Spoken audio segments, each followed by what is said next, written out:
I'm waiting for the stream to start. It's stuck. Anyway, I'm listening to TFM spreading his disinformation. I told Halsey to tell TFM. So Halsey says let's do this once a week. So maybe I'll have like a show with Halsey once a week. That would be good. And maybe Halsey will be able to bring me on the TFM show so I can. Can you hear me? Yeah, yeah. Can you hear me? Yeah, but my browser is stuck. My browser is not responding. I, You should get a new computer and a new browser. definitely, definitely. I Yeah. should get a new house.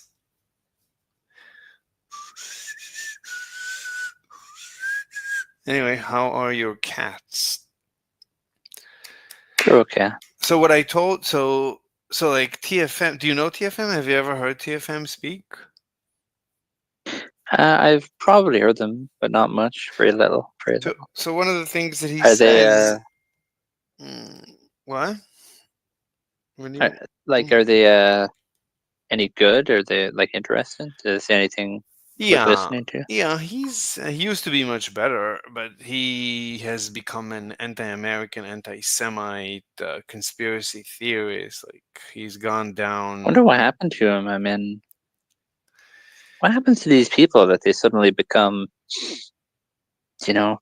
Um, well, what broke his brain? He doesn't understand. Like he's supposed to be a financial advisor, but he doesn't understand economics.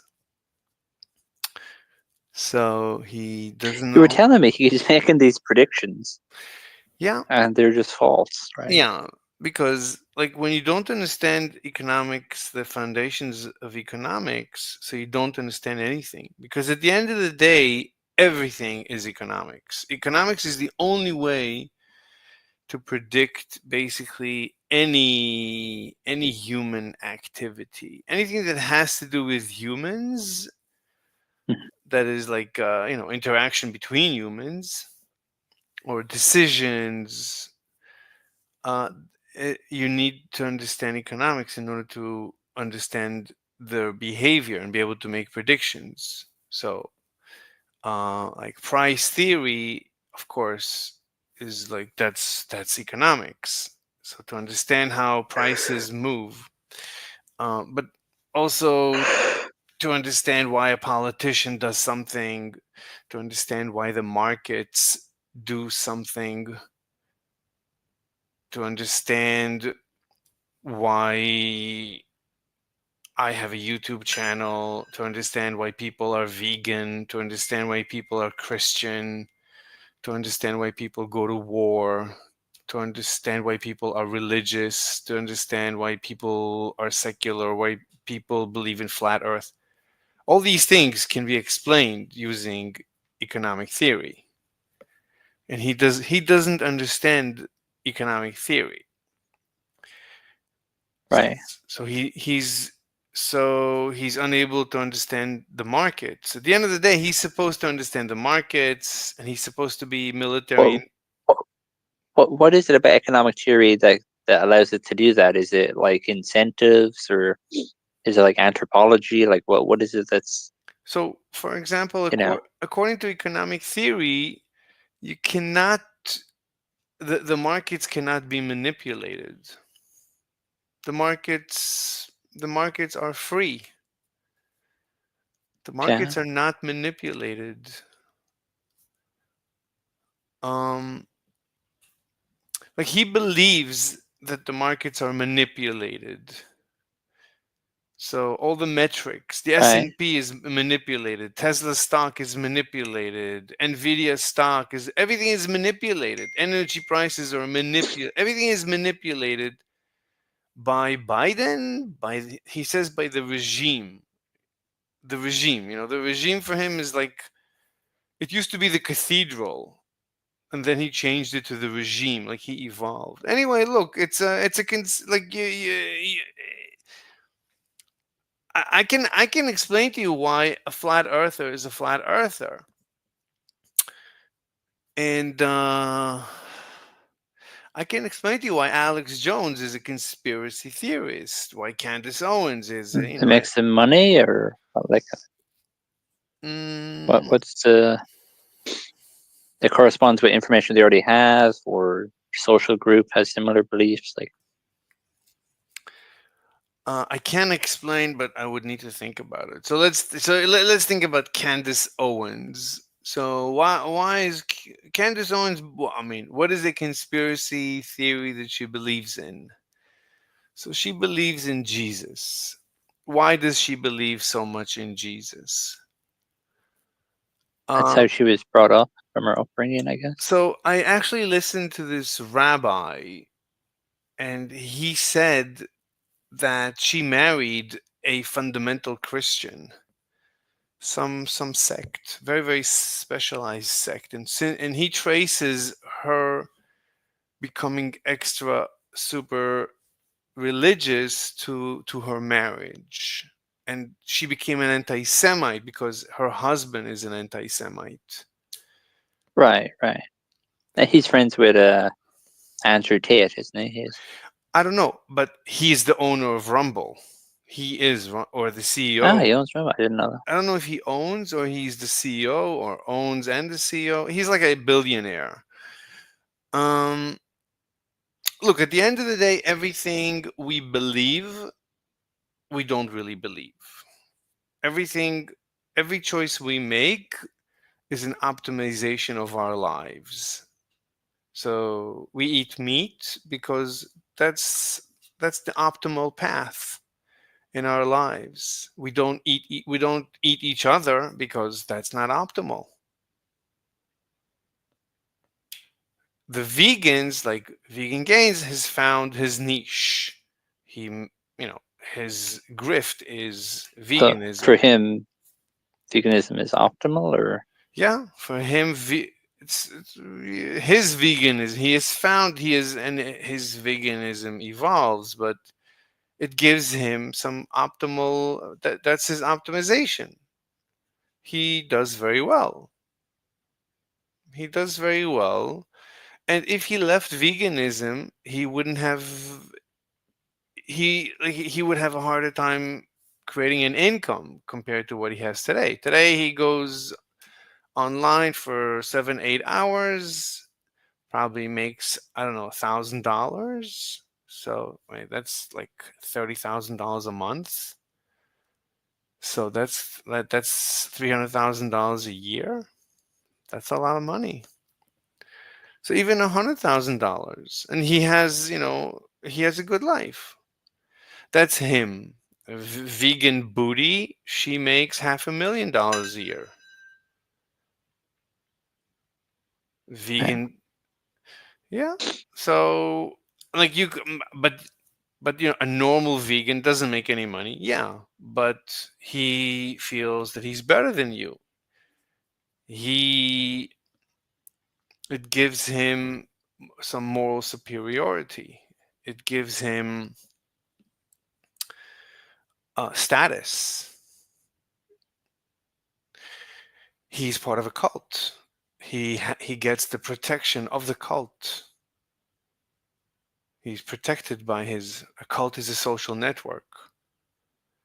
It's like it it's social insurance. It's a protective field that you know it's like, why do animals stick together? Because it's difficult for an animal to hunt a group of animals. It's easier to hunt one animal, so they stick together. It's difficult to hunt them.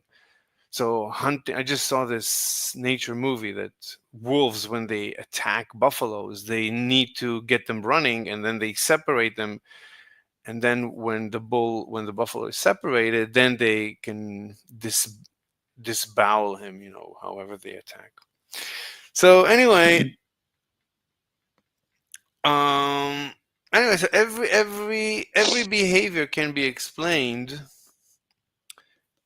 using economics, using the economic theory, or the axiom of rationality, that we're always trying to optimize, we're always making choices that optimize our lives. Everything we do is an optimization.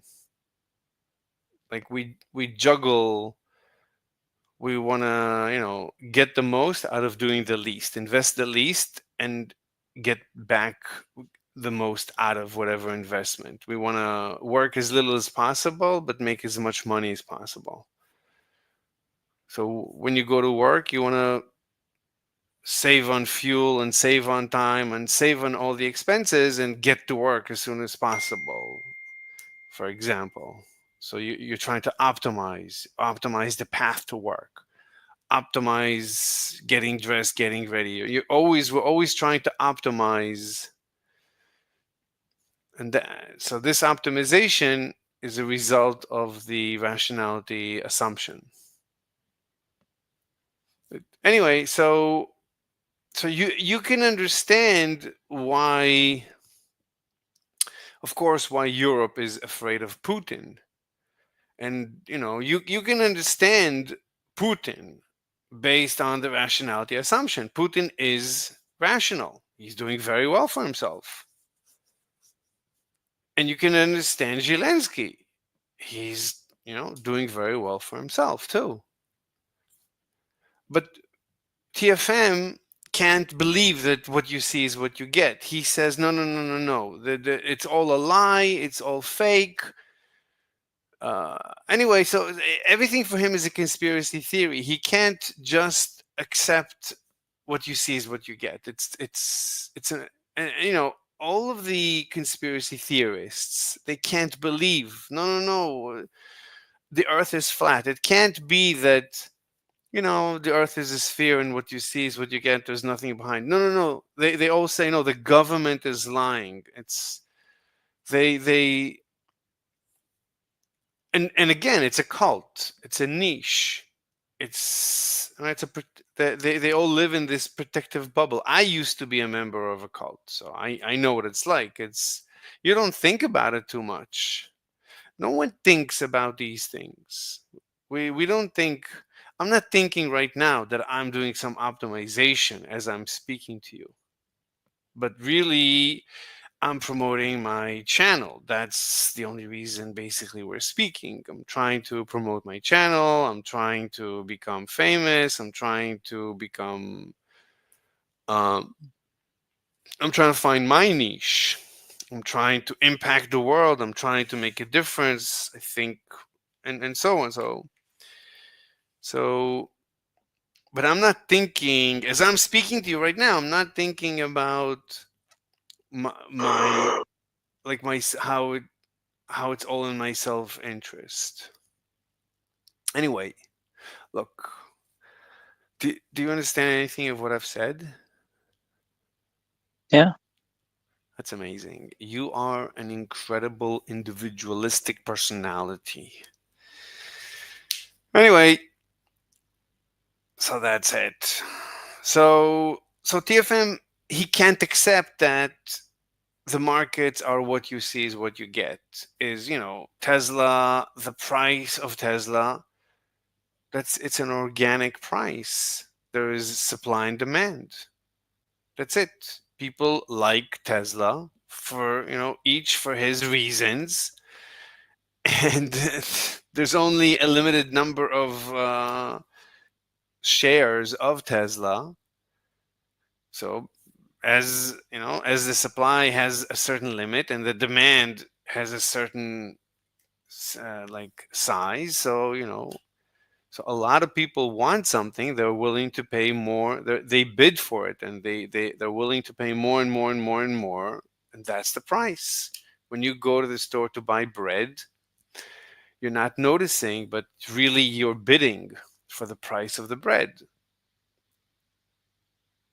So, and that's, all of us, we create a demand, and there is a supply. And between the supply and the demand, the the price settles on some number. And no one can control this price. And the same goes for the price of a stock.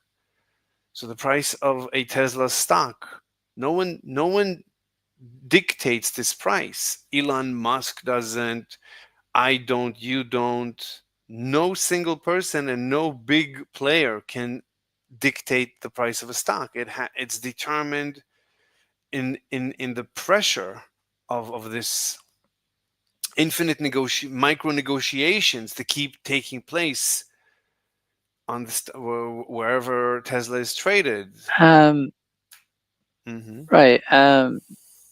I mean, well, what's his argument like for his position? Like, is he saying that there's secret high volume trading going on, and they have algorithms that do this? No, What's his argument? Do you have no, any references or anything? he Okay, doesn't well, have reference. He has, like micro evidences. Here is evidence they lied to you in COVID, and they stopped the trading in copper 7 years ago. Like, he has anecdotal evidence that I agree that, okay, yeah, right. It's like sometimes, GameStop, right? It's like they stepped in because yeah, the price of GameStop was, yeah, yeah, getting out of hand. But I yeah, mean, sometimes government interferes, but it's like it hardly ever happens. That, I mean, when it happens, you're pointing it out, meaning it on a mhm. daily basis it does not happen. The very fact that you have anecdotal evidence, that's evidence that it usually doesn't happen.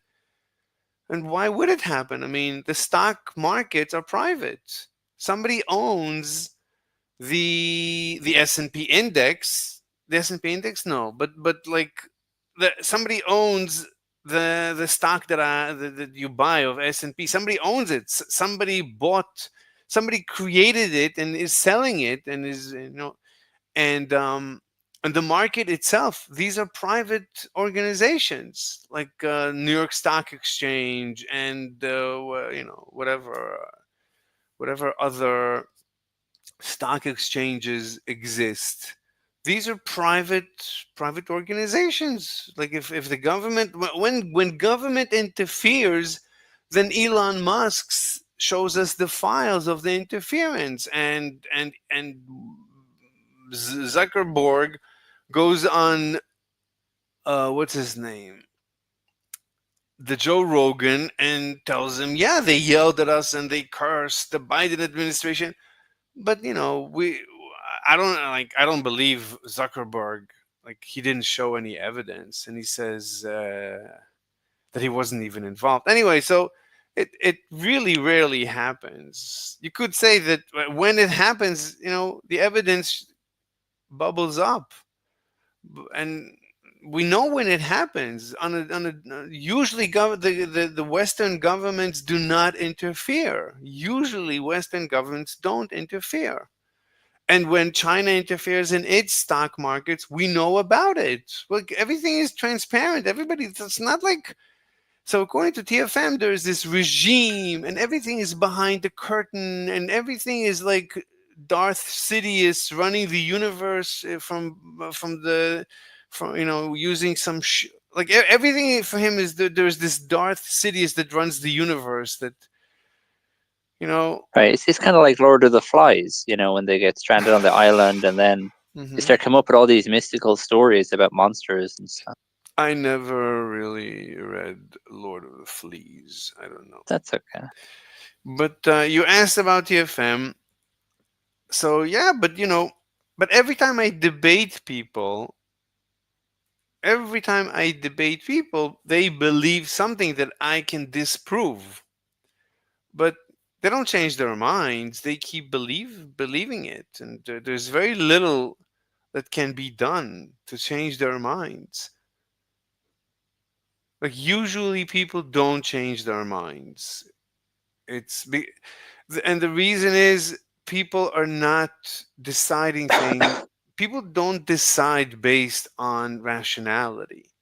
People decide based on optimization. Is it optimal for me to be a flat earther? So, is it optimal for me to be part of this cult and that cult and this cult and that cult? And people pick and choose membership in cults, and they have the benefits from being a member of this cult and that cult, whatever benefits they gain from being part of a group. say you have friends in the group, and like people go to church. Church is like a social life. It's your social life. You have friends, and you have dinners, and it's a supportive community, and if something happens they help you. It's terrific. There's many benefits to being in any cult, in any group, including academia or jiu-jitsu. You join a gym, it's, it's very quickly it becomes like somewhat of a family.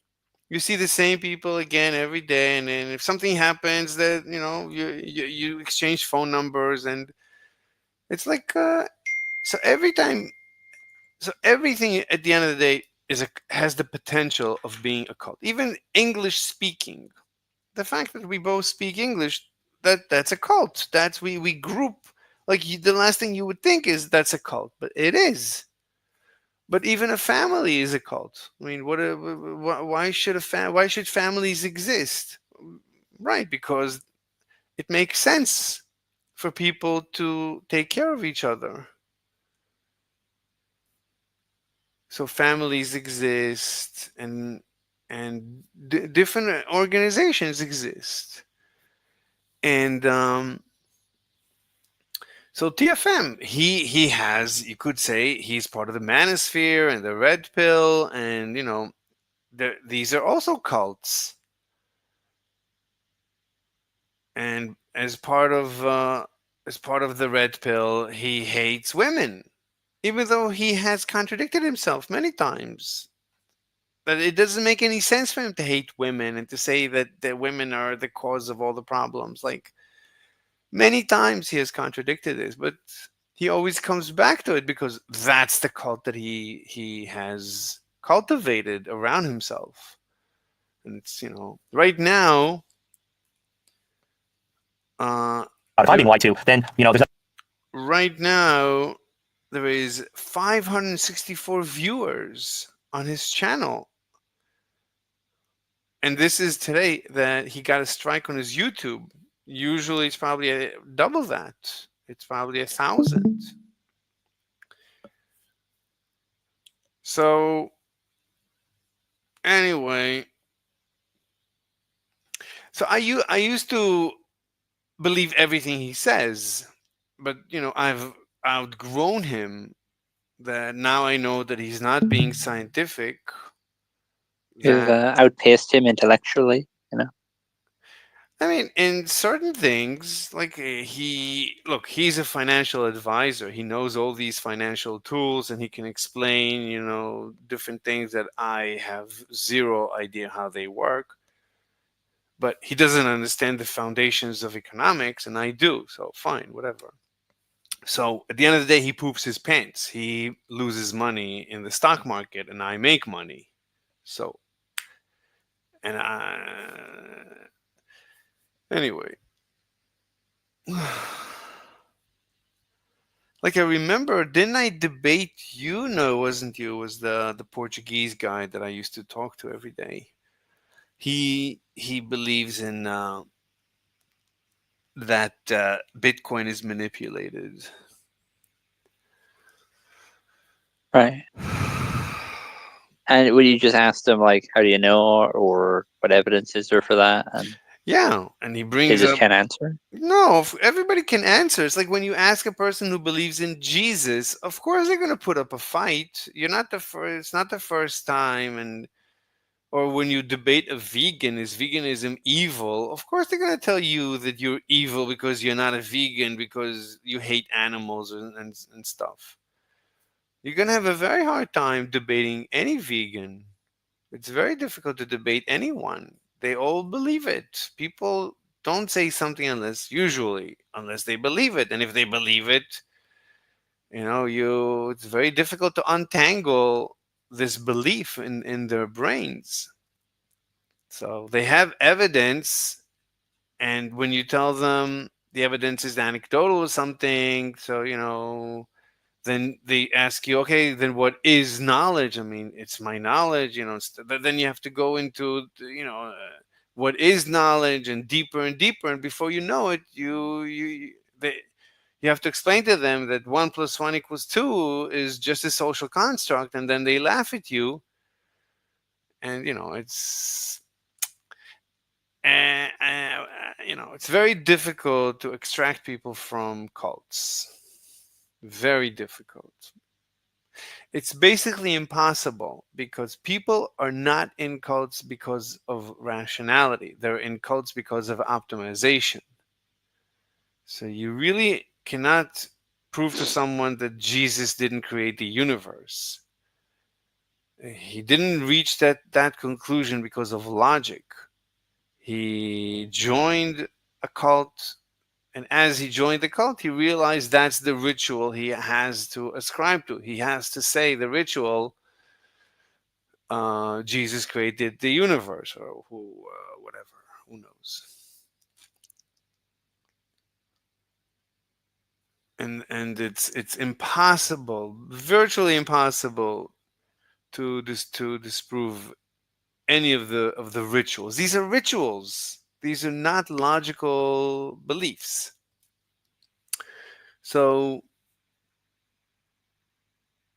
it's a dead end. This is also why we're doomed, because there's really you really cannot help the world. The world is going to hell, and no one can stop it. It's impossible. You can never change anyone's mind, ever.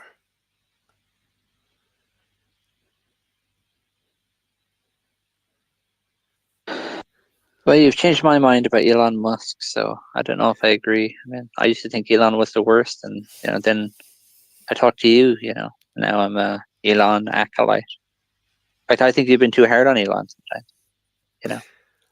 Yeah, so yeah, but so statistically speaking, I didn't change your mind because I pulled you out of a cult. That means a vacuum has been created and somebody else now filled that spot. So I just exchanged you. Hmm. It's a zero sum game. You can't change the universe.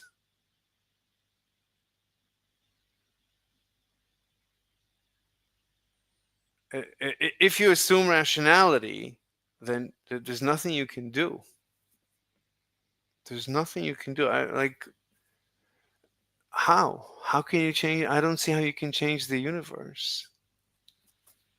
And if you can, it's temporary. So you could argue that Europe decayed during the Dark Ages into this incredible, disgusting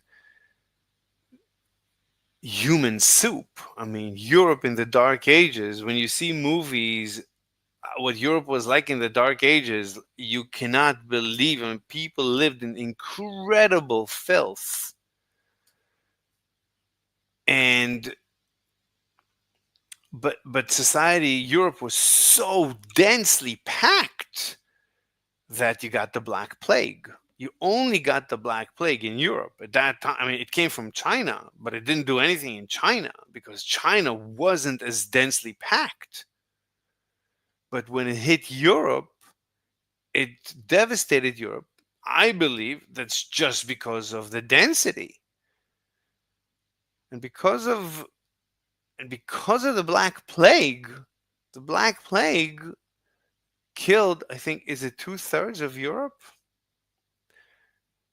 Anyway, it reduced Oh the yeah, huge amount. Yeah. right. So it reduced the density of the population, and it sent a shockwave that basically people became more valuable, and people could begin to negotiate, and people, like, you couldn't, like, the guild disappeared basically, and capitalism started to show up, and what do you call it, the Renaissance and the Enlightenment, and then democracy, and everything we know as Western civilization. That's nonsense. That's just the this is we live in the aftershock of the Black Plague. This is what happens when you have a sudden reduction in population. So the total resources divided by the amount of population suddenly skyrockets. Suddenly, everybody's wealthier significantly.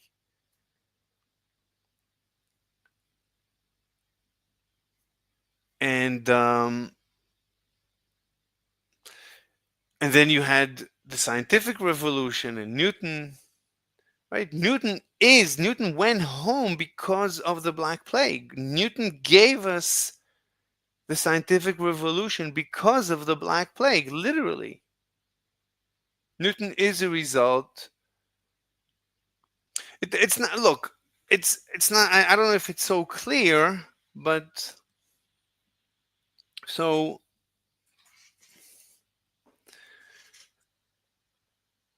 we live in a temporary aftershock, I believe, of the Black Plague, but it's not going to last. And everybody knows it in their hearts. Everybody knows that the dark ages are coming, and ultimately the planet will plunge into the ultimate dark ages, and that's what happens to all the aliens. There's no other. I don't have another explanation for Fermi's paradox. But the nature, the mathematics, it's not even the nature. It's yeah, I guess it's nature, it's reality, it's mathematics. The humans, like all animals, tend to overpopulate and create and and overshoot the resource capacity and create extreme poverty and disease.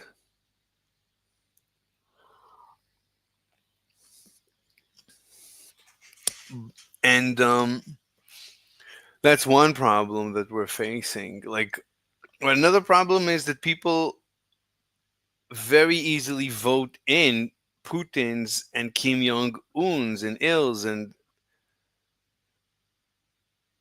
these people, like, these are one way streets. Or it's sooner or later we're going to get stuck with a ruthless dictator.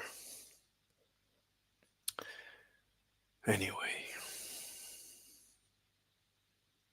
what's your opinion about everything I'm saying?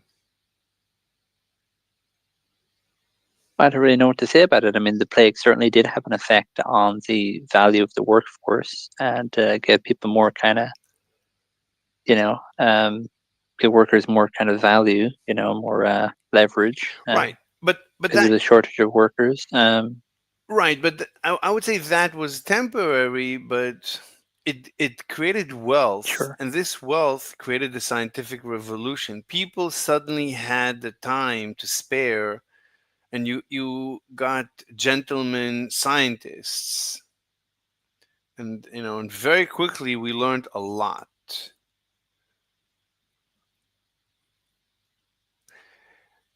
But anyway, I don't think we can change. I don't think we can have an impact on the world.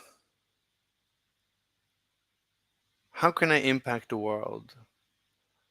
Like, assuming rationality, I can't convince anyone of anything because they don't choose rationally. They optimize. They don't choose what's good for the planet. They choose what's good for them. And what's good for them, there's no reason why it should be good for the planet. So this is the prisoner's dilemma. Everybody wants to betray everybody else because we don't trust each other. How can we? In the long run, I can't trust you. So I have to betray you. So at the end, we're always betraying each other. And this is what cults are. If I belong to a cult, then I fight against the other cult. Cults are created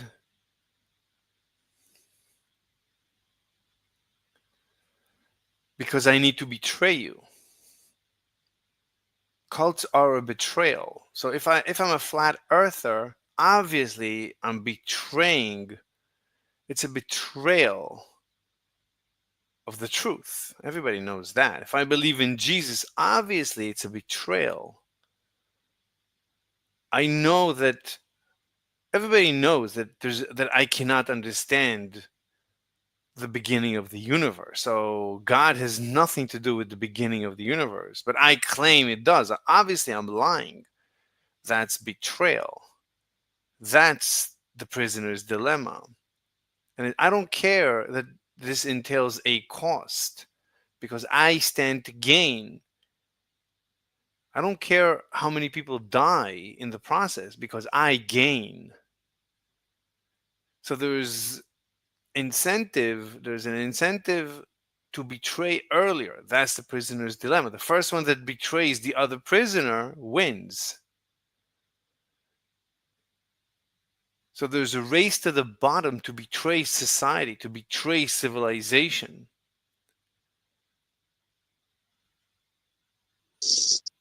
So if I assume rationality, I can't convince you that what you're doing is bad for society because you know already and you deny it because that's what's rational. It's rational for you to deny that you are betraying society. You would say the opposite. You say, no, no, no, I am. You would say that I'm betraying society, that I don't believe in Jesus. So it's like a double betrayal. It's even worse. Yeah, I mean, I just can't believe anybody not believing in Lex Friedman. I mean, that's just Yeah, crazy. exactly. Right. So Lex Friedman pretends that he loves everybody. Now, obviously, that's a lie. You don't love everybody because some people are. If somebody comes up to you and punches you in the face, but if you tell me you're gonna, he blocks people. Everybody, like I heard people do an analysis on him. He blocks people as soon as you say something the least mean to him. He blocks you right away. So, what, you love the people that you block? Of course, he would say, "Oh, I love, I love the people that I block." He loves everybody. Even he, meaning he could put a bullet between your eyes and say that he loves you, basically. So he's evil. I mean, obviously, he's evil. He pretends to be this Jesus walking amongst us, but he's a lowlife. But there's no way I can save the universe. The universe is unsalvageable. No one can ever save it. That's why there are no aliens. If even if a single alien could have escaped his civilization and created what? Created a civilization? No, you can't. You can never. If you escape civilization, you need to be super silent because they'll come after you. And if you expand, if you run away from your civilization, you end up creating a new civilization. Then congratulations, you're back to square one. Civilization is the source, is the problem because people betray each other, and so it's hopeless. The only aliens that exist in the universe are the ones that have managed to stay quiet, meaning we'll never find aliens. Because if they haven't managed to stay quiet, then they're already dead. Because in this universe, everyone betrays. This is the ultimate I mean, you'd betrayal. imagine that one group of aliens would become the most powerful But then within that and could group, defeat everyone else. but but as that group grows, it makes there evolves an incentive to betray the group. There's always an incentive to betray. right? Our group is fighting the others. I have an incentive to betray because the others will pay me a lot to betray. For example,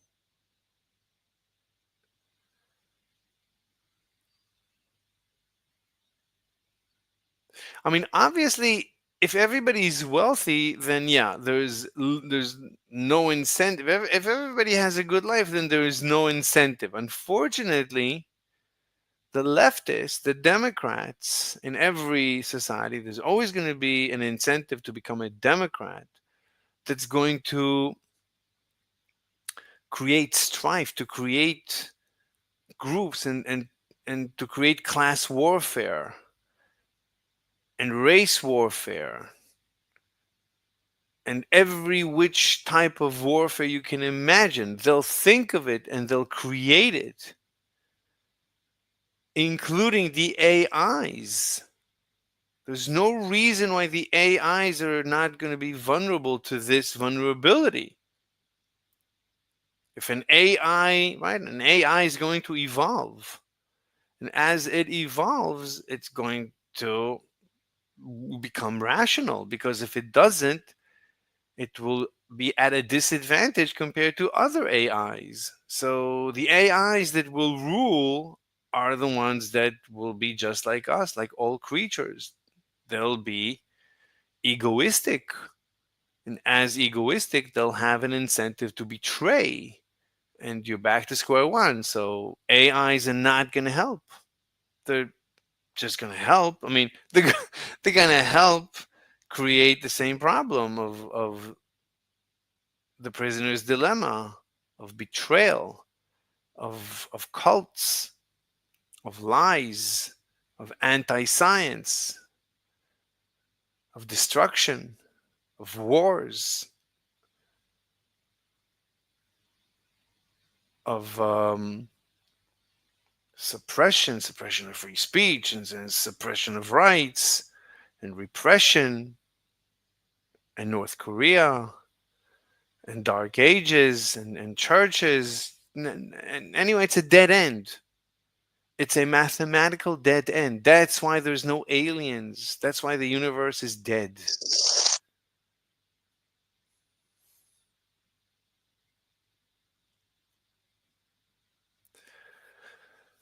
And that's it. So I mean, in the meantime, I can make videos and people will listen and will say, okay. People will be happy to know, but they can't help the situation. It's nice to know.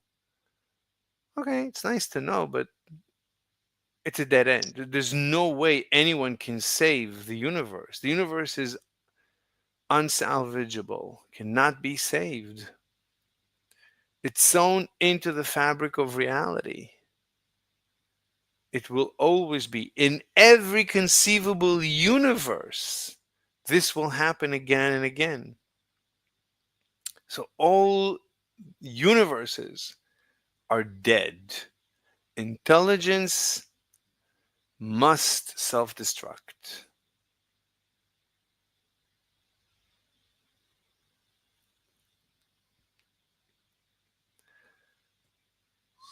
What do you think? But the universe being dead, I don't know. I mean, Well, I just proved it mathematically. okay. Yeah.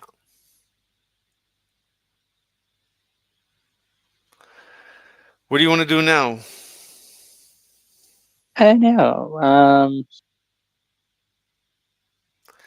What did you and Halsey talk about? Halsey? What did What you did guys? we talk Yeah, about? Halsey. I Sorry. mean, I want Yeah. to talk about TFM. I mean, Halsey is Jewish. TFM is an anti Uh huh. Semite. And I wanted to talk to Halsey about TFM because Halsey says he's not an anti-Semite. I told him, look, if TFM is not an anti-Semite, then Hitler was not an anti-Semite either. Like, so Yeah, then yeah. no one is an anti-Semite. Like, this guy doesn't stop accusing the Jews of controlling the world, destroying the world, and Israel and the Jews, and it's endless. but not when Halsey's there. When Halsey's there, it's like it's like Heisenberg's Heisenberg. I don't know. Uncertainty principle. I don't know. Is it Heisenberg's uncertainty or Schrodinger's cat? It's like, yeah, Schrodinger's cat. It's like when Halsey is on TFM show, then TFM doesn't talk against the Jews. Halsey steps out of the show and TFM becomes Hitler. Halsey steps back in and TFM is a goody two shoes. It's like, so, and Halsey never watches the show when when he's not on the show. So Halsey never realizes how much of an anti-Semite TFM is. But it doesn't matter. I'm not saying to Halsey detach from TFM because he's an anti-Semite. It's not even the problem that he's an anti-Semite. The problem is the problem. I mean, TFM is also an anti-American. He's on Putin's side. He's on the side of the enemies of the West. He's anti-West. He hates the gay. He's against gay and the trans. He's like PTSDing from the gay and trans. In the last couple of years, we're all PTSDing from the trans nonsense, the endless trans. I mean, they keep ripping children's dicks off that it could drive people insane. So a lot of people have been driven insane by this, and that's a lot of the reason why people today are pro Putin and anti West and anti democracy and flat earthers. That's part of it. I mean, people see where liberalism leads and they're terrified. So they're PTSD. This is classical PTSD. So right. So TFM doesn't know that he's suffering from PTSD. Putin doesn't know that he's suffering from PTSD. People don't know. When they suffer PTSD, they don't know. But when you listen to what they're saying, you realize, oh my God, that's PTSD. And it's understandable. Like when you hear stories, horror stories of how the left keeps chopping dicks off of little boys and breasts off of little girls and giving them hormones and sterilizing them. Little children, like 4-year olds, 3-year olds, like there's no limit to the ages that they start, killing, like sterilizing these children and children. So you can understand why people lose their minds. I mean, a normal person, of course, has to lose their mind, and that's part of the reason why Trump is elected. And when you see the gangs, the rape gangs, what do you call them? The grooming gangs in Britain, and how it's been silenced when you listen to when you listen to people discussing it, you look at the facts. A normal person, of course, is going to lose their mind. So you can understand why TFM lost his mind, and why Alex Jones lost his mind. You can understand why people lose their minds. It's not like it's out of the blue. People don't lose their minds out of the blue. People lose their minds because there's a reason. There's always a reason. There's usually a reason. Look at my screen. Look at how many times the Jews, the Jews, the Jews. And this wasn't like this before October 7th. After October 7th, it's like the Jews, the Jews, the Jews, the Jews. It's like nothing but the Jews. And a lot of them hate Halsey. And even TFM hates Halsey. There's more Jews in that chat than Tropicana. You know, What do you mean Tropicana? Tropicana produces Jews. You know, Very good, very good. Look at this. Halsey, like a random line. Halsey is a great apologist for Israel. Great. well, that's The not necessarily Jew. an insult. I mean, he might just be good at that. I mean, that could be a compliment, maybe. Yeah, it's a very good compliment. They all screw us together. Let me see. Um, all all of our government is Jews and gays. Israel runs our government. LOL. And also saying, yeah, I ban fags. I don't like. Buy your own platform. I don't know what he's referring to. Only boomers and evangelicals support Israel. It's endless. This is like this is like 7 hours twice a week of anti-Jewish uh, hate speech. I mean, this is literal hate speech. I mean, this. I mean, they hate. I mean, this is just hate, endless hate.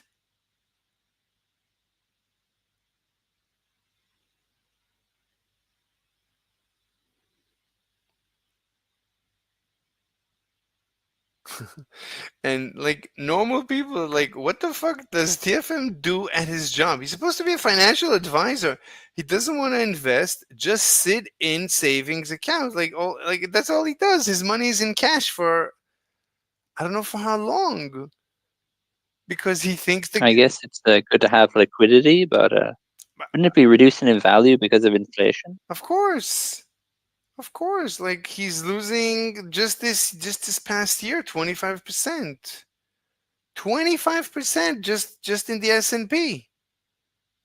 And last year was also the last 2 years with Biden have been amazing. My bank account is blowing up. Like as much as I'm not a liberal, I voted for Trump, but Biden's economy was pretty much fantastic altogether.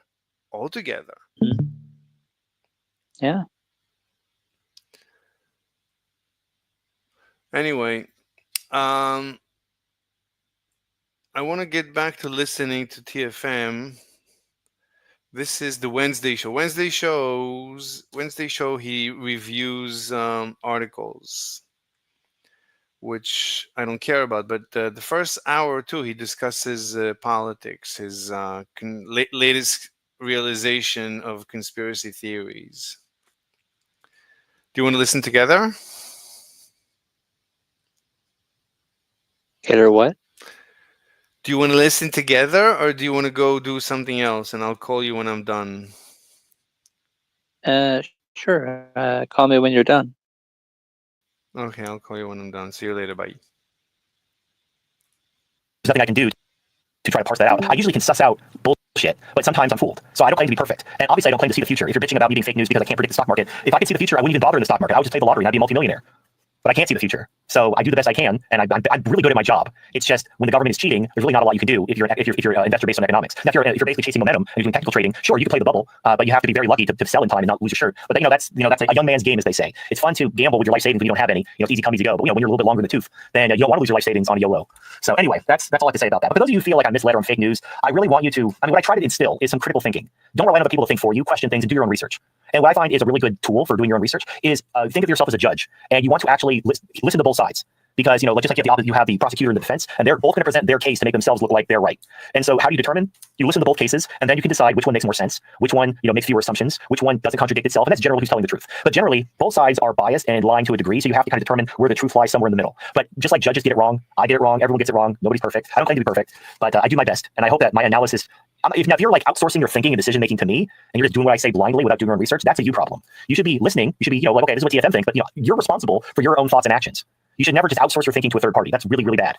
I'm trying to give you the tools to think for yourself, not to just, don't replace the mainstream media with me. You shouldn't have the media thinking for you. You shouldn't have me thinking for you. You should be thinking for yourself. Anyway, I got that off my chest. All right, so our top story is from CNBC. Core inflation slows to 3.2 in December, less than expected. In fact, there's other headlines that are way more rosy than this, but they wanted a subscription, and I wasn't going to give them money, so we're going to cover this article instead. But people are expecting inflation to go up, and it did go up. But the funny thing is they're saying, oh wow, inflation came in less than expected. Therefore, good times are here again. Prices still went up. They went up 0.1% less than expected. But here's the asterisk: seasonal adjustments, seasonal fucking adjustments, because seasonal adjustments can be anything the government wants.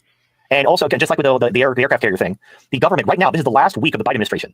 and they have to publish these economic reports. There's no way that the regime is going to give Biden a bad report on his last week in office. The regime. Who's the regime? Who is the regime? So Biden, what, was never elected? I don't understand. I don't understand. Before Trump takes over, they want to set the stage And he never explains it. This is, never explained. for the Trump collapse. They want to blame Trump for everything. So, I get it. They want the numbers right before Trump Who's they? leaves office to look good. That way they can say that Trump handed over, or Biden handed Trump a healthy economy. Everything was great. And then Trump fucked it up with his tariffs. And, that's what caused the economy to crash, all these tariffs. Who's they? Who's running who's running this charade? Who's doing it? Could we please have a name? I promise you that's going to be the narrative. You promise. What your promises are worthless. Nothing ever materializes, and you are never held accountable. So, that's just how, and again, if you doubt me, just look back on history. Recessions only happen under Republicans. Either the market will be manipulated and propped up until a Republican is in office, or they'll crash the market early, right before a Republican is scheduled to leave office. So you had the dot-com bubble, which lasted all throughout the 90s when Bill Clinton was president, greatest economy ever, and then as soon as George W. Bush took over after Clinton, the dot-com bubble burst. And then you had 9/11 as well. And then you had the housing bubble, but right before George W. Bush was scheduled to leave office, they burst the housing bubble. So George W. Bush just got shit for 8 years, just inheriting. Who's they? What, you're saying these things never happen organically? It's always manipulated? It's always been manipulated? The dot-com bubble, and then the housing bubble burst right before he left office, but then Obama came in, and he got to ride the recovery from the housing bubble. And then Trump came in, and then they manufactured the COVID crash in 2020 in order to crash the economy so that Biden could come in and claim to create all these jobs from businesses reopening after COVID lockdowns. And now that Biden's leaving, and by the way, the market's been propped up since 2023. Remember Signature Bank, Silicon Valley Bank, all those banks. So only since 2023? That's it? Until then, everything was organic? Failures, that should have been a market crash. But you had instant bailouts and basically just bailouts and bullshit for the last couple of years. But now that Biden's leaving, the Fed is warning there's going to be a market crash this year. The Fed. Not some fucking talking head on CNBC. Like the Fed, like Federal Reserve officials are warning there's going to be a market crash this year. Believe them. So, but I thought there is a regime. So the Fed is independent? What do you mean believe them? So the Fed is for real? I don't understand. Could you please explain what's going on? What is real and what is not? Who to believe and who to not believe? So we should believe the Fed? The Federal Reserve? We should believe? Why? They're independent of the regime? Why? Why would they be independent? And why? Because a Republican is president. And frankly, the market manipulation is. But why are the Feds independent? They're already now independent. Why? Already starting to wear thin. With everything we're doing, inflation is still going up. Inflation has bottomed. It's been going up constantly. And now you're going to see it accelerate, especially now that Trump's in. They're going to unwind the manipulation. You're going to see inflation because now they can blame Trump for it. And they can set the stage for 2027 or 6 or whatever. But inflation was high during Biden. Biden suffered the grunt of the inflation. So why did the regime want Biden to suffer? And basically that's why Biden lost, because of inflation. And whatever bullshit. That's but did you check the key marker of the market? Did Jim Cramer say it's going to be awesome? But here's the thing, Jim Cramer, the inverse Jim Cramer ETF, was Nancy Pelosi beat it. Nancy Pelosi is such a savvy stock trader that she beat the reverse Cramer index. It's not Nancy Pelosi. I don't think it's her husband, and he seems to know what he's doing. One second, let me just answer.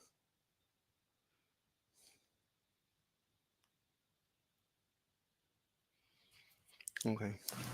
Not by much, but still. Damn, I wonder what her secret is. Yeah, her secret is it's insider trading, which is illegal for everyone but members of Congress. Do you have any evidence? What are you talking about? What insider trading? What are you talking about? What's your evidence? What are you talking about? What, her husband is not allowed to be an investor whiz? Or maybe they park their money with a good investment firm? What, you know that these investment firms exist that give you incredible consistent returns of like 60% a year over year for the past 50 years or something. I mean, these firms exist. But anyway, so right now everybody's partying because inflation slowed to only 3.2, and that's 1.1% less than expected, but it's seasonally adjusted. I don't care. Inflation can skyrocket. I don't care. I mean, I'm invested. I don't have any cash. which means it's bullshit. Just so you know. Most people are not in cash. Who would be in cash? Only TFM is in cash. Only TFM is looking at inflation. Who cares about inflation? Only someone who has cash. So only TFM is losing his pants. And also because the same thing with labor. They seasonally adjusted the labor numbers to disguise the unemployment because they're thinking that these employees are seasonal workers. But I didn't see any seasonal hiring. But because of these seasonal adjustment models, they're just assuming these are seasonal workers and it's not just par for the course. I'm just letting you guys know. And by the way, prices did not go down. They just went up 0.1% less than expected. And everybody's partying like, oh, wow, this is good times are here again. Back to crypto, back to tech stock. Like, okay, I was like, by the way, I understand I did not go down. I've been Chicken Little for the last year talking about the market manipulation, the inflation. And look, I didn't think they'd do this because manipulating energy for this long is what drove OPEC into BRICS. Like these actions have consequences, but all they cared about was getting through the election, which is kind of ironic because Trump won the election anyway. Like they could have just crashed the markets, undid the manipulation, blamed it on Biden. Trump could have won a landslide, which he did anyway, and it would have been better for the country as a whole. Which again, and I brought this up before. Whenever I make a prediction, usually like I consider, like in hindsight, when people do something stupid, I did consider that, but I dismissed it because it was fucking stupid. I gave them more credit than they deserve. And usually when my predictions are wrong and they do something I didn't expect, it's because they did something stupid that I knew was stupid, and that's why I didn't predict it. And it would have been better for them had they actually did what I thought they would do. So unfortunately, like when it comes to actual intelligent people, I can predict them pretty accurately. When it comes to fucking stupid people, I don't know. Like you can't predict a stupid person because they just do things. They're like a dog chasing a car. They wouldn't even know what to do if they caught it. So anyway, that could also be the case that Trump just had the numbers where it was just simply no way for them to like secure the election again. Well, yeah, Trump did have people in the states looking for the shit they did in 2020. So he did have like what's called the ground game. He had that locked down. But at the end of the day, he won the election despite all the shit they did to try to set up Biden for a win. And the whole thing about Biden and here's what was dumb. So they knew Biden was demented. So they had the presidential debate really early to get. Biden's not demented.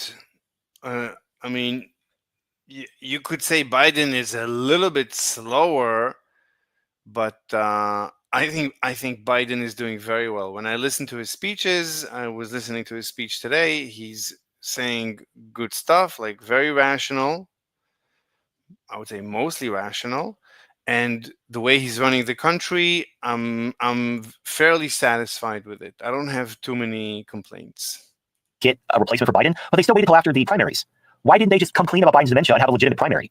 Well, like I don't think he has dementia. I don't see dementia. At that point, like they just because like they were like kind of like. I mean, going into a debate, TFM doesn't debate. When TFM went into a debate with Destiny, he got Destiny mopped the floor with his face. So TFM is the last to complain about anyone underperforming in a debate. Now, so Biden went into a debate with Trump. Trump is a tough debater. Trump is difficult to debate. And Biden did very well. When you listen to what Biden was saying, he was doing very well. But, Trump is a good debater. Trump knows how to play the game. Trump is a sophist. So, yeah, Trump made him look like an idiot.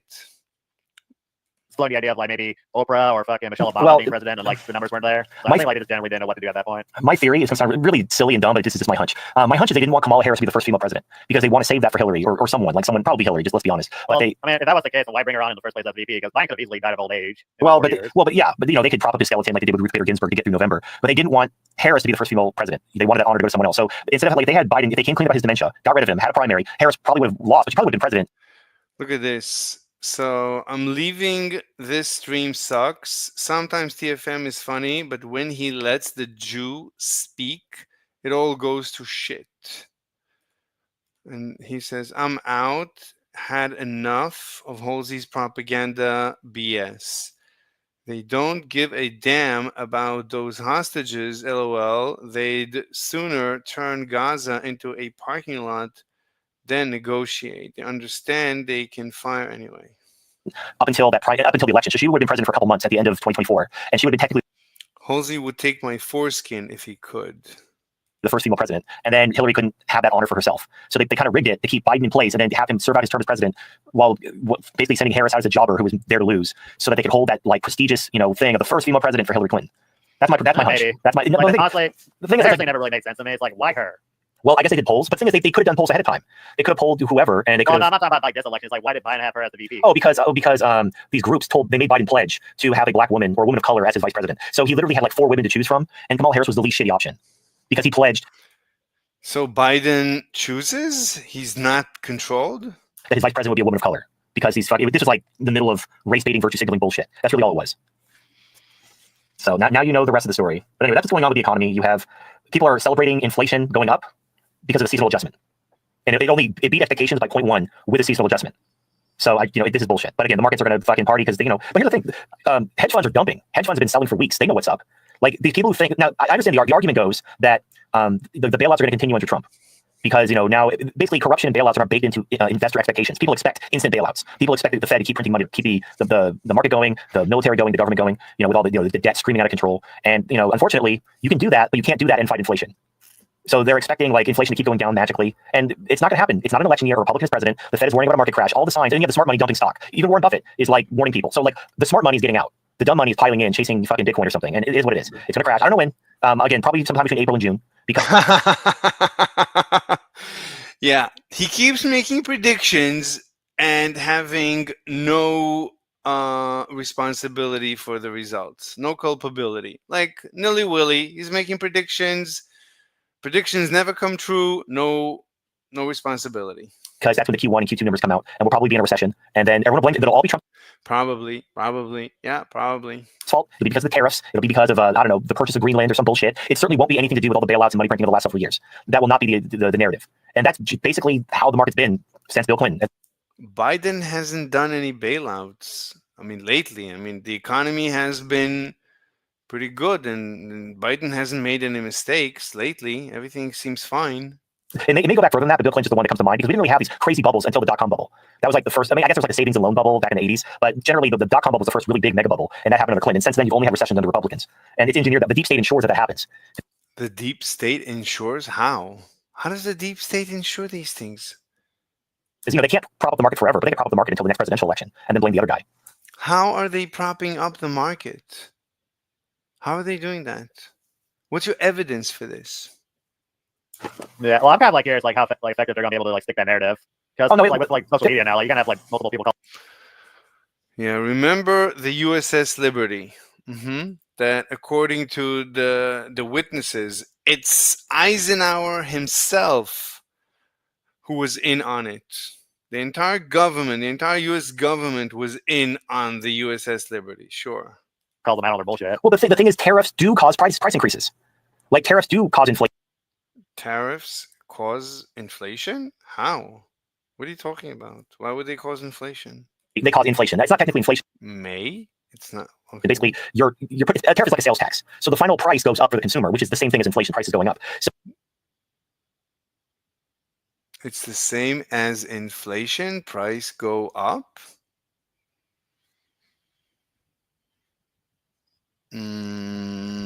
Yeah, but the government. I don't know. I don't know if that's true. I have to think through this. So you're basically creating a ready-made excuse for the regime to blame you for the inflation. The regime. No names. The regime. The cathedral. That they've caused all the money. Why did he change the name from cathedral to regime? Printing of the last several years. Because Putin has a regime. China has a regime. North Korea has a regime. Iran has a regime. Venezuela has a regime. These are actual regimes, non-democratic governments. But TFM wants to complain that the West, the democracies are run by a regime. The TFM upside down world with zero evidence. So it's the West is evil. The East is the good. Gleefully skipping into their trap. But at the same time, here's the thing: when you're in stagflation, which we are headed, we're basically kind of in already stag. We're stepping in. Well, what's your evidence that there's stagflation? You've been predicting stagflation for a very long time. Where is it? It's coming up, coming in. We're already in. Well, what's your evidence? What's your evidence that we're in, that it's coming up? What are you basing it on? Fundamentally, what are you basing it on? As far as I can tell, the economy is doing very well. The economy is great. People are working. The economy is productive. The economy is growing. Everything is good. I don't see an issue. Stagflation, but it's being papered over. When the government starts admitting that it's stagflation, it's going to be really bad. Here's the thing: when you're in stagflation, you can't print your way out of it. Printing money to try to bail things out is just going to make inflation worse. You have to create employment. Tariffs do create jobs. So if all roads. I don't know if tariffs create jobs. I don't know. Lead to inflation, you might as well embrace tariffs because while they will also cause prices to go up, they will also create jobs. So Tariffs are a tax on consumption. So they reduce consumption and they increase savings. That's at least one benefit that I've noticed in tariffs. Um, they create jobs. I don't know if that's a benefit. That's not a good thing. A job is not a good thing. You want the product. You don't want to do the job. You want to get the product. But that's what you get from imports. So there's nothing beneficial in a job. And Trump is kind of like he's choosing the less shitty option. That's gonna be his legacy, though. He's not, maybe he had some aspirations to do good things and make America great again. His legacy is he's gonna be the stagflation president in his second term, and he's gonna be blamed for everything because of his tariffs. And whatever, it doesn't. At the end of the day, it doesn't really matter. It doesn't change the macro picture, the debt, the inflation, the market manipulation. It was all gonna come undone anyway, whether it was Trump or Harris or whoever. So it's fine. All you can realistically do is just prepare. And unfortunately, someone asked me on the Saturday show what jobs are good for stagflation. And the problem is there really aren't any, even if you have like a safe job that's in decent demand, they're still going to lay people off because there's going to be less business. The business itself might not shut its doors, but they're going to lay off some of their employees because business will be down across the board. So unless you're like the top 1% in this field, which you're probably not, then you're probably still going to get laid off, even if the industry itself is outlasting other industries by comparison. But it's going to be hard times. It's going to be really hard times in the coming years because we've been letting it ride and been just digging this hole ever deeper. And now the bill's going to come due. But anyway, it looks like this is the last hurrah. Now, I don't predict that like the second Trump takes office, the market's going to crash. I'm not saying like January 21st is going to be like fucking Black Thursday or something. It's going to, once Trump is in office, that's when it's simply going to start. It's going to like the concept of Atlas shrugging. The market's being propped up. They're going to stop propping it up. They're going to start letting capitalism work again. And then Trump's going to get blamed for it because he's president. And they're going to blame the tariffs. They're going to blame everything. And Trump is talking about on day one, he's going to start implementing tariffs. So it's not like there's going to be a grace period. If he implements a tariff sooner rather than later, that just gives the market permission to unwind and blame it on the tariffs. Mark my words. This will be the narrative. They will blame the tariffs for the inflation and the unemployment. All right, so that's that. Yeah, I can mark your words, but you never debate. You're never held to account for any of your predictions. So yeah, mark your words, but your words are worthless. Another thing that's going on is this is from oilprice.com, and this is from yesterday. U.S. sanctions on China's oil firms are just beginning under Trump. So the mad lads have decided to sanction China. What did China do? Who knows? They're an economic threat to the United States. And so the United States, they don't compete with China, fairly. They use the military, they use sanctions to basically punish China to keep them from threatening their economic hegemony. And so that's what's going on. China's building up its military quite quickly too. That's great intention. Yeah, but that's because the U.S. keeps building military bases on their border. Like there's a I'm not saying America's like innocent in this. They're saying the fact that there's tension between America and China right now. America's the one provoking everything. China and Russia never wanted a war. China had no intent. There's not even a whisper of invading Taiwan. No one was going to invade Taiwan. China was more than content to just outlast the empire and just have. As far as I know, China is preparing to invade Taiwan. I think by 2027. There's an actual deadline I heard yesterday, and Putin, seems to have an actual concrete plan to reconquer the USSR. Taiwan, and basically call up Taiwan once America collapses. Hey, Taiwan, welcome back. And that would be the end of the whole Taiwan-China debate because Taiwan is just there as an extension of the empire. Same thing with Israel. When the empire collapses and Israel's on its own, it's going to be an interesting day. But they're probably going to nuke everyone, frankly. But it's going to be the end of Israel regardless because they're basically, I don't want to say proxies. They're like satellites. So they're like branches. So like when the tree fells, all the branches go down with it. So but it doesn't matter. Like China isn't doing anything. China isn't provoking anyone. They're just conducting trade and they're building trade agreements. And the United States is responding with sanctions and military buildup and threatening that they're going to get war with China in the next 5 years. I mean, China is building up its military. And so that's just how we do business.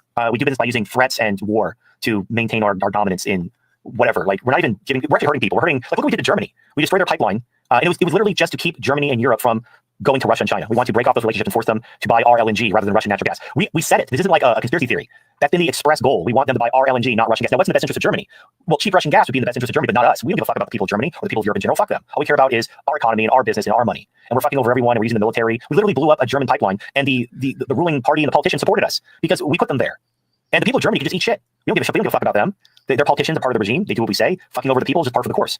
And there's a guy, I covered this on Saturday, I think, or it might have been last Wednesday. There was a French former whatever guy talking about how if AFD, which is the German right-wing party, but they're not like far right, they're basically like the Republicans, but the overhead window is so Alternative for Deutschland. far to the left in Europe that the Republican Party is like Nazis to them. They're saying that if AFD is looking like they're going to win, they're going to cancel the elections like they did in Romania. Just going to cancel the elections. If we're not going to win, we're going to cancel the elections. So it's, that's what we're headed for. It's a shit show. The empire's in decline. If it's not really glaringly obvious, the empire's in decline. And so what empire? Germany is part of an empire? the mask has fallen off, and they're just like, all this bullshit about liberty and the free world, it's just a farce at this point. And now you just have the clenching of the fist to hold on to power. And unfortunately, if according to Ray Dalio and the changing world order, the declining empire always loses for the same reason they were in decline in the first place. And actually, an interesting theory, because there's this mode of thinking that if you're not growing, you're dying. If you're not an empire that's expanding, you're dying. And so I heard this theory that the reason why Trump wants to acquire Greenland and the Panama Canal and possibly Canada is Trump is trying to get the empire growing again through expansion.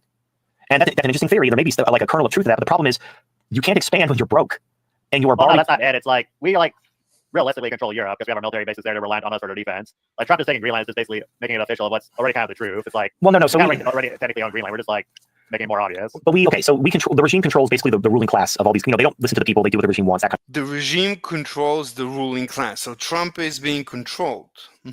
By whom? Who is the regime? Why does he never mention a name? of thing. Cool. But you have these populist uprisings. There's a lot of color revolutions happening in certain countries as the people are starting to get really pissed off at the government. That's why imperial control of these countries isn't enough. Buying off their elites or bribing or blackmailing them, that's not working anymore. The people are starting because we're exporting our inflation. So let me explain how the system works. The government needs somebody to buy their bonds. Oh yeah, I know how the system works. I'm just saying like nothing would really be that different if we like annex Canada or like Greenland, which has like 30,000 people. Well, no. What's different is we could put our military and it's not just because we can only the regime can only control the elites. But once you're incorporated into the country, they can deploy the National Guard and declare martial law. They can't do when you do a color revolution. There's limits what you can do. You can't deploy the military to back up your color revolution, but you can if it's a domestic insurrection. So this is about clinching and holding on to power because they see it slipping away. So they're clinching their fists, trying to hold on to what they have. And basically we're like annexing our vassals. Yes, we're annexing our vassals. And also, if you look at bond sales, this is like the first time in history that bond sales are skyrocketing for no reason. But what it is we're giving. 1 second. I heard something. But I don't. That's weird. I heard an incoming message. Where?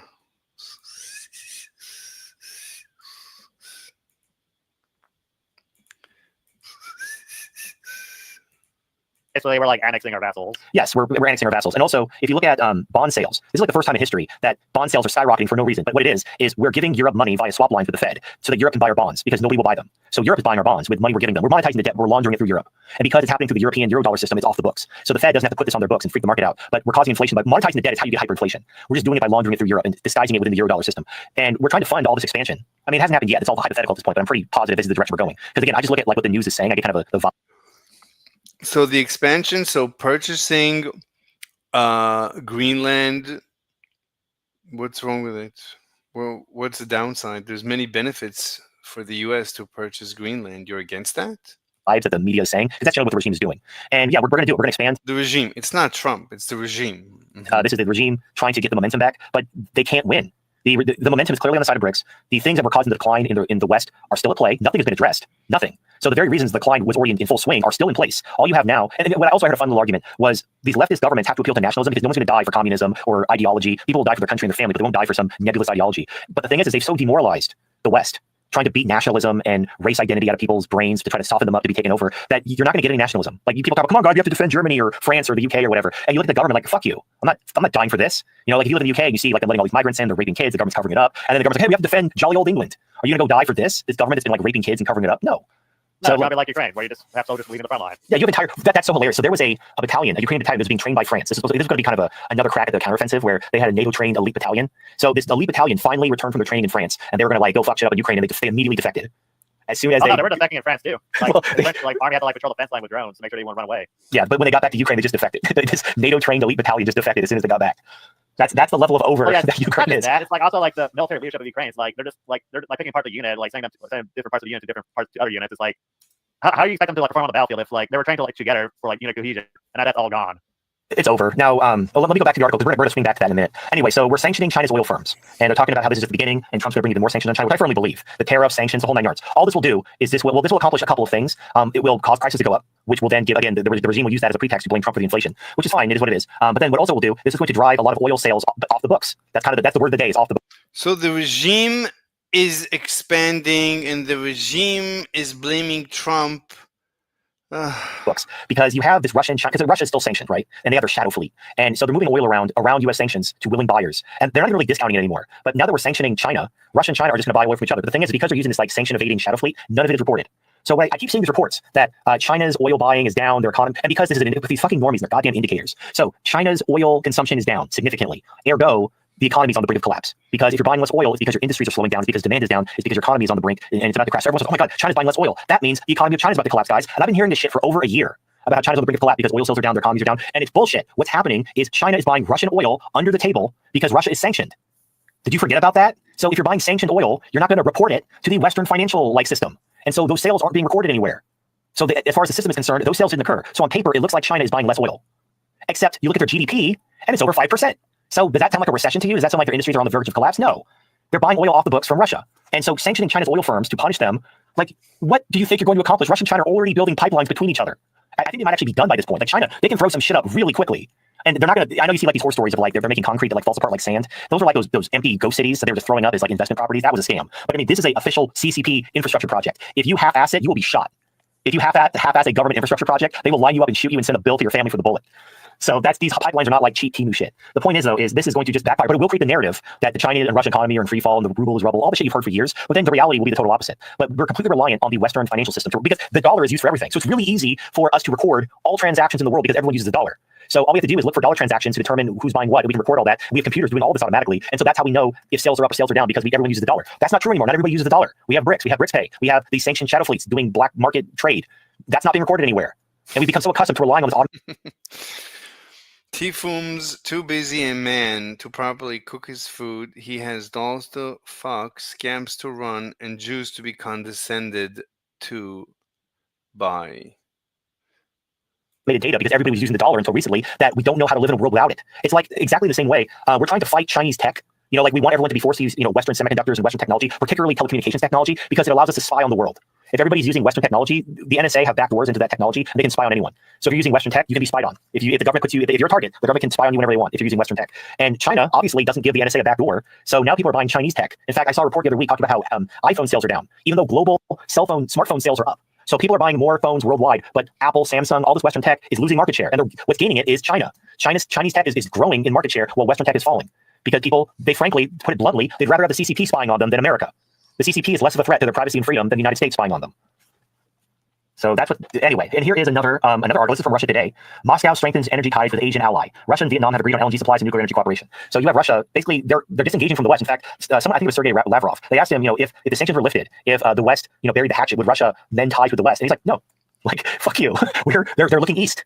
They're building ties with Asia. So, and here's the thing, this is like people fucking are dumb as hell. The engine of economic growth is cheap energy. Anyone who tells you otherwise is lying and selling something. You need cheap energy to have economic growth, period. If energy becomes expensive, your economy is going to shit the bed. You have to have cheap energy. And so for a long time, America and Europe, and America still produces a lot of energy. We're still an energy exporter. We have cheap energy for ourselves, but we export a lot of it. We can't export to the whole Western world. Europe is fucked. Like cutting off cheap Russian energy for expensive across the Atlantic LNG, that's so fucking stupid. Like without cheap energy, your economy is doomed to implode.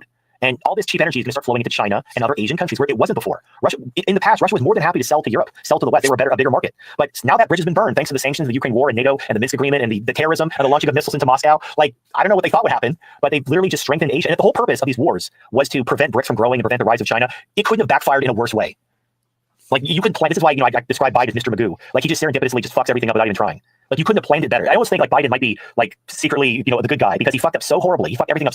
There's nothing I can glean or gather or learn from TFM. He is completely detached from reality. So royally that it may be impossible to recover from. Which is, he understands the universe in a complete upside down way. Frankly, a good thing. I don't want the regime to succeed because they remember the Great Reset, you'll own nothing and be happy and all that. Okay, so you don't want the regime to succeed. So you're an enemy of the West.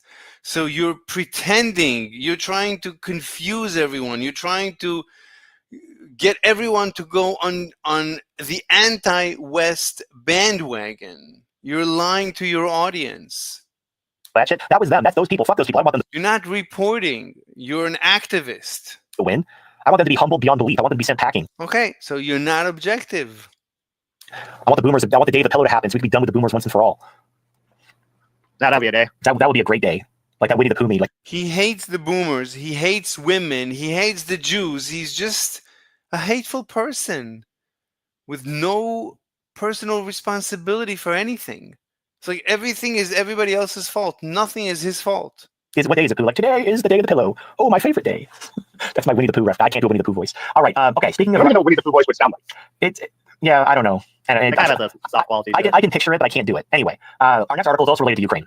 Unfortunately, this is bad news for those of you who believe Trump was going to end the war. Now, this is a Trump, in aid. This is a Trump himself. Who knows? We have to kind of reserve judgment. Maybe Trump is going to deliver on the peace agreement, the grand bargain with Putin. But according to his Mike Waltz, who national security pick, he hasn't been confirmed by the Senate, but he's supposed to be, national security pick. He is basically arguing that Ukraine, not only should the war not end, but Trump should urge Zelensky to lower the draft age to get more meat for the meat grinder. To go, and the thing is even if Zelensky lowered the draft age tomorrow, and you scooped up all these teenagers to go fight the Russians, how long would you take to train them? We're talking, what, 6 months, 12 months, 18 months to properly train these conscripts? And Ukraine doesn't have that kind of time. TFM has been claiming that Ukraine doesn't have that time, and Ukraine has already lost, and Ukraine already lost, and yeah, but Ukraine hasn't lost. But he really wants Ukraine to have lost. He hates Ukraine. Just like kind of seemed like Trump is talking all this good He loves Putin. shit to like strengthen this negotiation position. Yeah, again, we have to wait and see what Trump actually does. But there's a lot of talk of keeping the war going. What do you mean what Trump does? What about the regime? I'm so confused. Is it Trump or is it the regime? Doubling down, giving Ukraine more aid, lowering, pressuring Zelensky to lower the conscription age, which realistically, because Ukraine doesn't have that much time, they don't have time to properly train these kids into soldiers, so they're just going to throw them out to die against the Russians. They're going to end up just like all the other conscripts, just chained to a trench, waiting to be killed by a fucking drone or something. And that's you're going to chain them, like the entire unit's fucking abandoned. Oh, no. So Azov does it. They have what are called blocking battalions, where they're like the commissars from Warhammer 40K. They stand behind you and point a gun at your back and tell you to march forward. And they will kill you if you don't That's what oppose. Stalin used to do. Yeah, it's bullshit. It's bullshit. So the Azovs actually don't. That's why the Azovs don't die. They're the blocking battalion. They send the conscripts to die, and then they stand behind. As far as I know, this is exactly upside down. So the Russians are forced to fight, but the Ukrainians volunteer. Behind them, ready to shoot them if they retreat. And It's a lot difficult when you got like The Ukrainians are happy to defend their home. face like an entire platoon of people with guns. Well, that's the thing. The Azovs haven't really. The last time they actually had combat, they got their asses kicked. This is when they were defending that one city against Wagner. That was Azov. They really wanted to hold that city, but then they lost it. But that's like the last time Azov has seen combat. They operate as blocking battalions to keep the conscripts from fleeing. That's their only function, because they're the most fiercely nationalistic of the Ukrainians. TFM is disinformation propaganda against the West. That's all he is. Because I can't believe it. Like, you gotta be strict on desertion for obvious reasons. Well, but the reason why Azov, because they're neo-Nazis, and like Russia doesn't have any pity for them. When it comes, like, if you're a Ukrainian and you surrender to the Russians, they'll treat you right. But if you're Azov, if they find Nazi tattoos on your skin, they won't treat you right. So they don't treat the Azovs with a mercy. They treat like the regular Ukrainian soldiers they pick up when they surrender. And so the Azovs basically realize they're kind of fucked. Like, they're kind of fucked either way. And because they're Nazis, it's not like the West will embrace them. I mean, they're using them kind of like they're using HTS. HTS is a useful proxy in Syria, What's your evidence that Azov is Nazis? but it's not Isn't Zelensky Jewish? like if HTS wanted asylum in America, we grant it. They're fucking terrorists. So the thing I mean, they is, can still reside in Western Ukraine. not really, because they're not going to be welcomed anywhere. They're literally Nazis. So they're useful What do you mean they're literally Nazis? How? Zelensky is Jewish. Nazis. We're using them for own purposes. But at the end of the day, they're a pawn to be discarded once it's outlived its usefulness. And Azov, in fact, by the way, HTS knows this too. That's why they're begging Russia not to leave, because they know that once they've outlived their usefulness, they're going to get taken out. In fact, the biggest tell for this is while Jelani had the bounty lifted off of him personally, HTS is still a designated terrorist organization. Even though we're giving them money and supporting them, we will not remove them from the terrorism list. So HTS knows their time is finite, so they're trying to hedge their bets. And so in Azov, they're kind of fucked. Like, they kind of bet it all on winning, and they're not going to win. So they know, like, they're kind of fucked. So they're just trying to pull out a Hail Mary and make something happen. But that's why they're operating as the blocking detachments, because they know they're the most committed, you could say, because they're kind of fucked. No matter when this war ends, they're done. So they're really trying to keep this war going and trying to win through any means necessary. So, it is what it is. What can you do? But anyway, again, like you were saying, this could just be the Trump administration talking a lot of shit so that when they head to negotiations, they have a hand that's a little bit stronger than the hand they'd otherwise have. But then they're going to negotiate, and the war will be over in, like, a month or two. People are saying 100 days. We'll see, but I'll give Trump. That's how negotiations usually work. Like, you're not gonna come in like, yeah, I'm broke, I don't really got nothing to offer. You can pretty much like take me or like take everything I have. Well, I mean, the Russians won. It's not like America and Russia have like some kind of equivalence where they're gonna have tense negotiations. The Russians have won. So it's like, look, you can either, these are what we want. If The Russians have won. He's been saying this for a very long time, probably years already. you say no, we're going to fuck your shit up even harder, and then the next deal will be worse than this. So the deals will get progressively worse the more you deny it, and we're gonna keep fucking your shit up until you surrender. So you can surrender now, you can surrender later. You gotta Right. Look, and Trump is an expert negotiator. So I'm going to reserve final judgment until I actually see Trump, what he does. But I'm just reading the tea leaves right now. I'm getting kind of a vibe sense for the regime and for the incoming Trump administration. And I'm not hearing a lot of talk of, ending the war. I'm hearing a lot of talk of, doubling down on the war. But again, this could be a negotiation tactic. We'll have to wait and see. All right. That's it for the Ukraine stuff. Let's switch gears and let's talk about some other stuff. Now, this kind of came out of left field. So Mali has seized the gold from the Barrick gold mine, which is very common. This is what's called political risk. So if you're a gold miner and you open up a mine in an African country, that's great. There's a lot of gold in Dembar Hills and you're gonna make a lot of money. But then, you gotta understand, you're operating in Africa, which is like really poor. And so the Africans will be more than happy to watch as you build up the mine, employ their population, pay them a decent wage for, the region. And that's great. But then they're gonna see all this gold coming out. And they're gonna start licking their lips like, oh, you see that gold? That could be our gold. And eventually, and this usually happens pretty much all the time, eventually the government just seizes the gold mine for itself and confiscates the gold.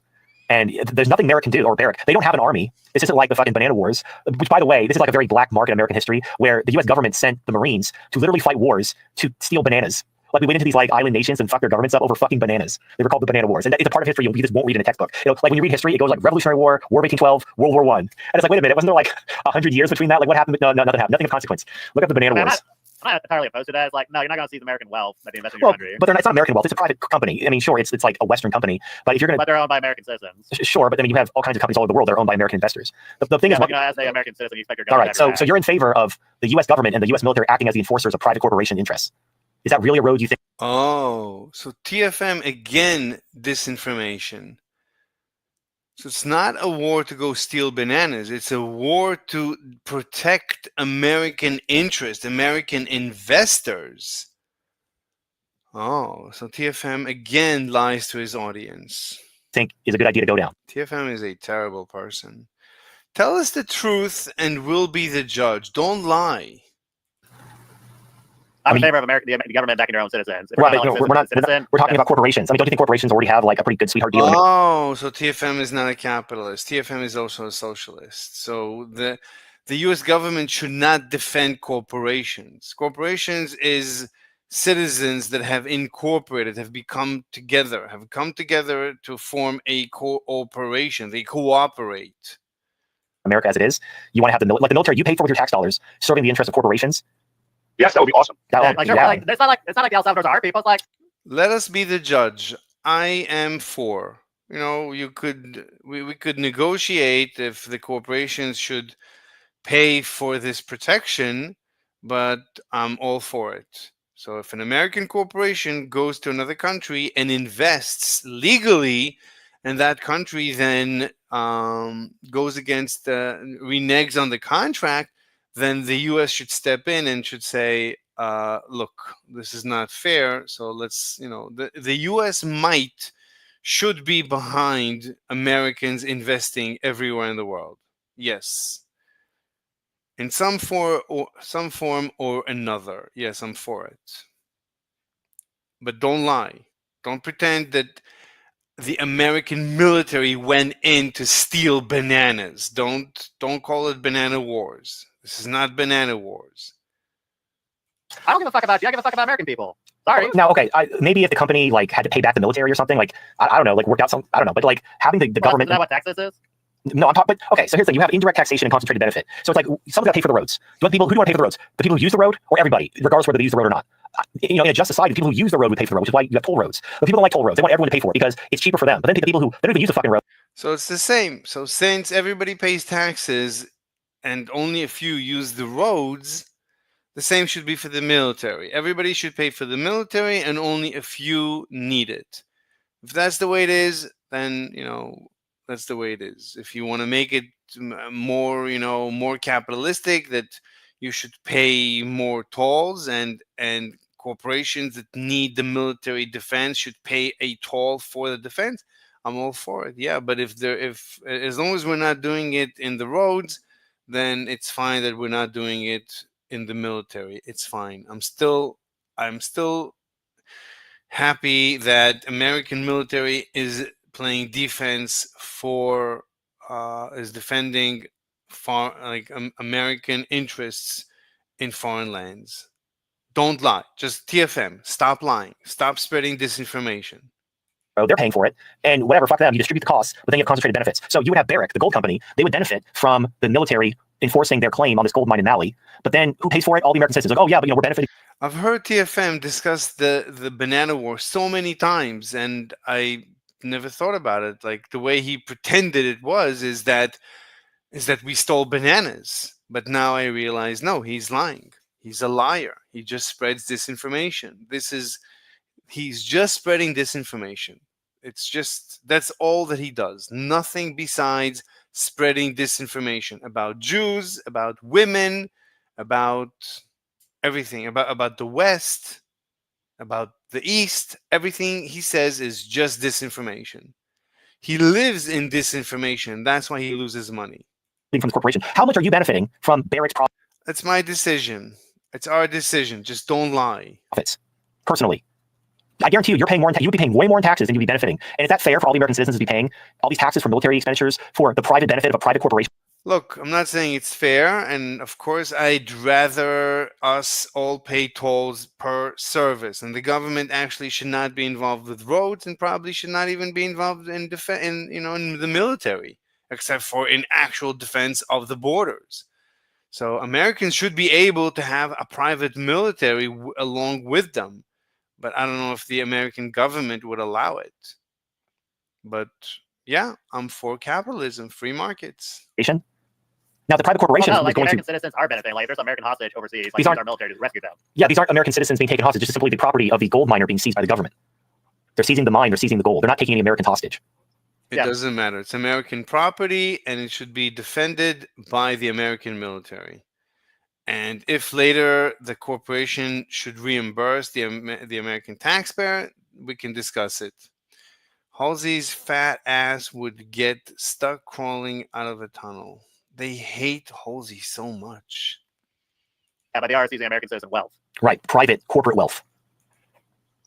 Right, so you're basically this would just be again to the benefit of the 1%. So the 1% get the military gets to be their own private enforcement arm, and it can be paid for by the middle class. We can fix it. We can negotiate that part. But for now, it's better that the American Military Defense Corporation than not. Class and everyone else who doesn't benefit at all from what's going. That's not true. There is some limited benefit.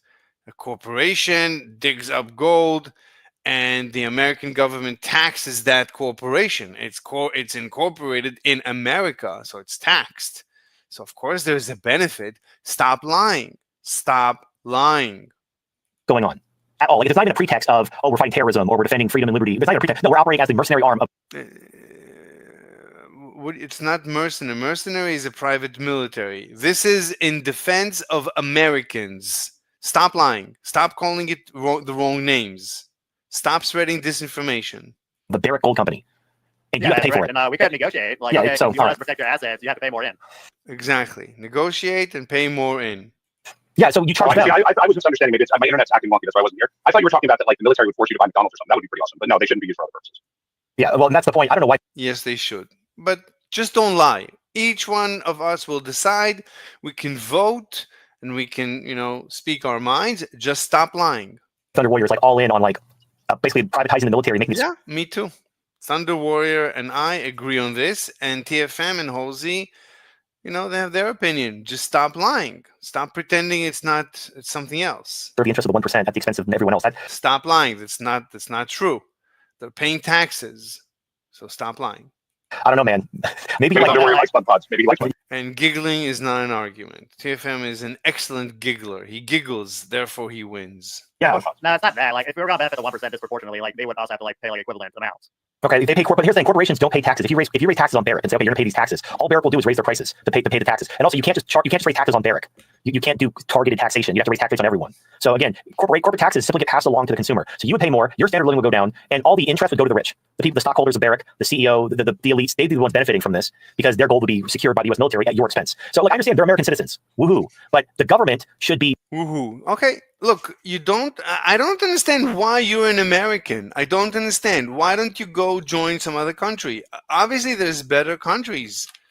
You don't want to protect Americans. I want to protect Americans. Just stop lying. doing what's good for the country. Not just because you're an American citizen, you shouldn't be using the military to benefit private corporations, even though they're owned by American citizens. Because you're talking about. Look, the military, as I said, should be used to protect the borders in general. Even that we can discuss. Some people should pay more, but foreign assets, the military, they should be able to use private military with an American flag, coordinated with the American military, pay some extra taxes and stuff like that. The military altogether should be privatized. An infinitesimally small fraction of the country that's negatively affected, and you're trying to get the military involved. And once you go down this road, every corporation is going to use the military to enforce their contracts and demand that the Marines go invade this and that country to enforce its contracts, and you're going to pay for it. And so we can renegotiate. You're not going to benefit from it. The benefit's all going to be. So we'll renegotiate if we don't benefit from it. To the shareholders and the CEOs and the corporations. And that's like cyberpunk. Well, I don't know what level of dystopia that is, but it's a pretty severe level of dystopia. And we did that shit during. It's not dystopia, it's capitalism. The Banana Wars, and it was a bad call. That was we ought not to have done that. We shouldn't have gone to all these wars over fucking bananas. Yes, we should have. As far as the way you're explaining it, I'm all behind having gone to those wars. So, it's your opinion against our opinion. Just don't stop lying. Stop lying that it's banana wars. This is American assets being protected by the American military. It's absolutely legitimate. I'm all for it. Yeah, like, I'm not saying like the current system as it is ideal. Like, at first I would charge Barrick personally, like, okay. Look, if foreign governments know that the American military stands behind all American private assets, no one is going to mess with us. So we're not going to need the military.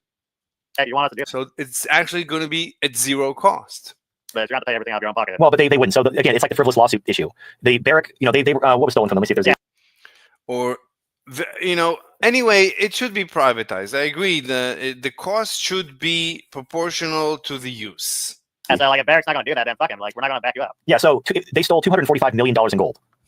Now, what would it cost to deploy the military to Mali in order to get that $245 million in gold back? Probably more than $245 million if Barrick was funding the entire cost of it, which would be the only just way to do it.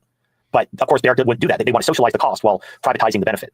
That's how the system is. And that's why it doesn't like, work. that's how you would want it to work. Which Yeah, I would disagree. It's like, no, fuck you. Like, I'm not paying my pocket. You got to pay out of your own pocket. Right, that's why they're just going to write it off. That's why corporations don't get the military to do this, because if they had to pay for it, it would cost more than they're getting. No, you could argue that whenever this doesn't usually happen. So when it happens, the American military should be used, but a message will be sent so that this will never happen again. So all in all, it's barely going to be, the American military in action is barely going to be needed. So the cost is going to be minimal. It's not going to cost that much. You can't blame, you can't have, it doesn't make any sense for when, anyway, it could be privatized with an insurance company so that the risk is socialized in a capitalistic way. That's being stolen from them. But anyway, so Mali, expect this to go on. Just don't lie. Just tell the truth. Western companies to have their shit stolen in the future. Just saying, this isn't going to be the last time this happens. Which, sadly, a lot of the reasons why these Western companies are in places like Africa is because they can't mine in America because of all the environmentalism. So if I'm in the middle of the ocean in a private boat with an American flag, I should not be protected? So what? Americans all over the world, we should be afraid for our lives? In case something happens, the American military should never be involved? So, really? So everybody's going to start kidnapping Americans and murdering Americans and stealing from Americans if they knew that America is so weak. They can't dig for things. You have all these precious metals and rare earth metals that we can't dig for because of the aminals and these. So you can't leave the country. You can't do business in foreign lands. Rare ferns and shrubs. So we go over to Africa, but then they steal the gold or whatever. It is what it is. Did you see when Trump tweeted about them fucking up the water thing for the fires in California? And he wrote something like, and they did it all to save some useless fish. Yeah, like he was right. It was pretty funny. In fact, there's also a rare shrub that they're supposed to clear out the underbrush to prevent wildfires, but there was like a rare shrub in the underbrush, and so they called off the clearing effort to save this rare shrub, and that's the direct cause of the wildfires. Like, had they cleared out that rare shrub, the wildfires wouldn't have gotten out of control because they wanted to. It's a shrub that needs the seed to explode in the fire, so you need to have those fires. So your house has to be burned so that the shrub can continue to grow. Tough. This rare shrub. And by the way, the rare shrubs are all gone. They all got consumed by the fire. But by not clearing the underbrush, they caused this incident to happen. But it was like a comedy of errors. You had the budget cut, you had the reservoir depleted, you had the underbrush not cleared. It was like a house of cards ready to fall, or a literal tinderbox. And it just took a spark. In this case, I guess it was arson. And there you go. Fucking the worst fire in LA history. Calculated at over $250 billion. That's almost a Ukraine aid package. So, all right. It's only going to get worse, too. Yeah, it's not contained, by the way. It's still going. It's just like, whatever. They're trying to bring in. So the problem is that there's no water. Like, you can bring in fire trucks. Yeah, but Biden, unfortunately, already promised them to back them up financially. If there's no water, what are you going to do with them? Like, just blare your sound at the fire? They have to, like, scoop water out of the ocean. I guess. But, I mean, that's not the shortest trip. It's like that's basically a very large bucket brigade. It sure would be nice if there was fucking water in LA. Yeah, it would have been nice if we could have nipped this in the bud. Yeah, but they literally fucked up in every way possible. And then they're trying to blame climate change. It's like, I guess, I mean, at that point, just blame God. Yeah, basically just blame everything but yourself. Like, there's no. I know people are pointing out, like, it's actually the Democrats and their shitty policies. Like, how dare you politicize this tragedy? These are the same motherfuckers who stand on the bodies of kids after school shootings, calling for gun control. How dare you? God, I hate politics so much. Anyway, okay, so that's the end of the serious news. We have some fun articles to talk about. So our first kind of fun article is from the Daily Mail. This is a little good. I'm glad that this would have been very blackmailing had this not gone this way, but I'm glad this woman actually was arrested and fined. I mean, she wasn't arrested, but she had to pay a fine. So this guy, he's a 54-year-old guy. This woman in her 30s worked for him, was flirting with him, seducing him, leading him on like she wanted to be, his girlfriend. He was buying her gifts. He was paying her a £30,000 a year salary where she only had to work 10 hours a week. And so she was his personal assistant, and she was getting paid all this money, getting all these expensive gifts, and she was just leading him on. The whole time she was engaged to someone else, and she was just basically milking this guy for money. And when the guy found out about it, she sued him for sexual harassment because they were flirting, they were having a relationship, and so she tried to sue him for sexual harassment for all the gifts and flirtations she received while being his personal assistant. Now, thankfully, this was such a flagrant con artist job that the judge actually sided with the guy and ordered that she have to pay $15,000 back. So what are you complaining about? I thought we have that men are second-class citizens. So you see that it's altogether everything is fine.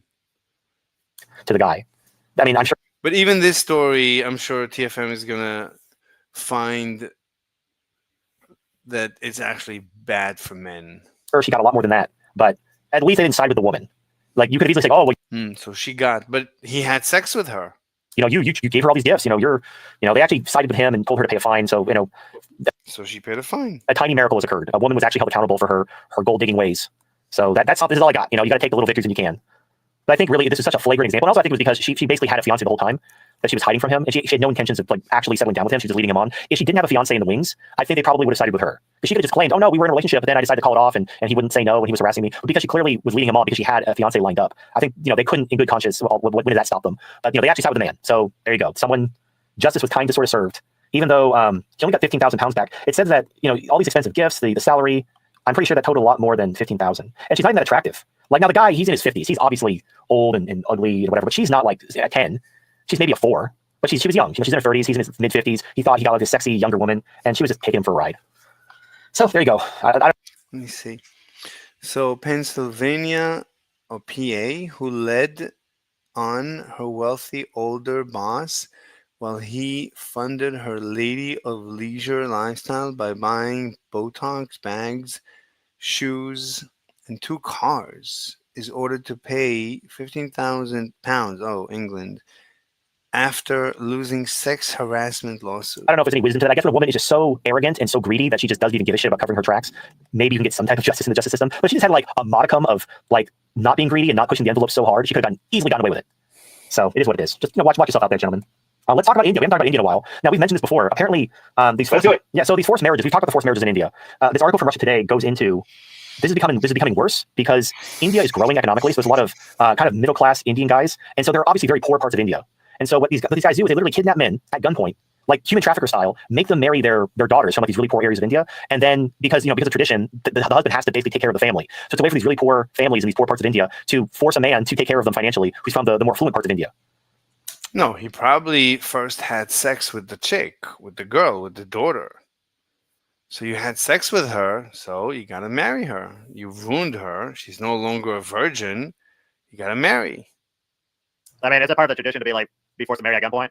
Yeah, it is. But the whole kidnap, it does happen. Apparently, it's on the rise because the economy is stagnant. It's also it's part of the caste system. There's a lot of nuance because again, people don't understand. India is not just people think like, oh, Indians. They're the guys who work at 7-Eleven. They say thank you coming. Nothing to do with caste. Nothing to do with the financial situation. That everybody wants to marry a virgin. You bang the virgin. You need to marry the virgin. She's no longer a virgin. You banged her. You marry her, or we kill you. It's up to you. It makes perfect sense. Otherwise, they're not going to be able to marry her off. She's going to have to stay at home, and probably, right, they can't sell her. Usually they sell the women. It's all accounted for. So she's going to stay at home, and it's useless. She's going to be a burden instead of a source of income. They depend on selling her. Again, but look, you bought it, right? You broke it, you bought it. You broke it, you pay for it. Enjoy. You bought it by breaking it, by taking her virginity. You broke her. That's it. That's the purchase. Congratulations. You married her. That's it. Well, I don't see the issue. And these young men, they know it. So don't pretend. Like, everybody knows the law of the land. India's a very diverse country. There's different parts of India. There's really poor parts full of shit street rapists, and then there's the affluent parts. There's super brown parts, mild green parts. Yeah. There's super dark black parts. Yeah, and the rape rate fluctuates wildly between different provinces in India. But it's just I talked about this a couple years ago. These forced marriages, where you get a gun pointed at you and you're forced to marry a woman. Now they literally want you to marry her. It's not just like something on paper. No, they want you to marry their daughter, and because that means you have to take care of them. You have to take care of her family, and so you have to pay the family, and they get money, and that's what they want. And this TFM makes no sense. What?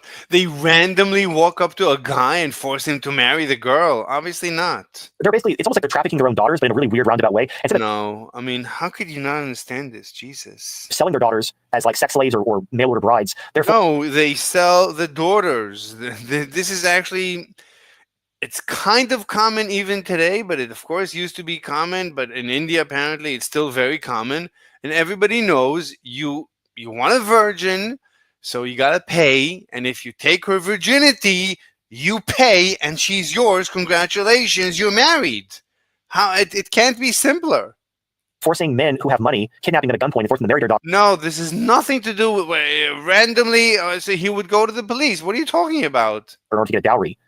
But it's kind of the same thing, except it's like they're not even selling these women to willing partners. They're No, they're telling him you marry her or we kill you, and it's legitimate. You know, you knew it before you banged her. Next time, don't bang virgins. kidnapping men and forcing them to marry them. And apparently it's been making a comeback recently because of the economy in India. Apparently the economy is stagnating, and these kidnapping marriages are Nothing to do with the stagnation of the economy, as far as I can tell. happening, and there's not a lot being done about it, frankly. This is why I call India Kyrgyzstan. Like, I mean, imagine if, as bad as feminism is, as bad as the gynocentrism is, imagine if you could just be kidnapped and forced to marry some woman. And she's obviously probably not going to be like a prize, but her family is threatening to kill you if you don't marry her and consummate the marriage and basically take her as your wife. And and the thing is, the courts, this is what's fucked up. If you consummate the marriage, even if at gunpoint, the courts will uphold the marriage. So it's not. Oh my God, TFM is such an idiot. How can you not understand this? He banged a virgin, knowing that now she's broken. They're not going to be able to marry her off. They can't sell her. So congratulations, she's yours. Give me the money and take her. Oh, like you could say, yeah, but I was at gunpoint. And take care of her. You can't hold me to this contract. If you consummate the marriage, the courts will. The courts will say, if you fuck this girl after their family puts a gun to your head and makes you marry her, No, you banged her before. she's your wife. And now you got to do the whole nine, which is what they want. Now, the guy in the interview, he didn't consummate the marriage. He basically fled. I guess he got away. And so he's worried about her family like kidnapping him again to try to get him to consummate the marriage. They can't collect the money. They can't enforce the marriage until he's consummated it. I mean, just imagine. Can you even imagine living in that type of world? Oh my God. We have to worry about being kidnapped and forced to marry some woman so that her family can steal your money. And the government and the courts will side with them. Randomly, a random dude.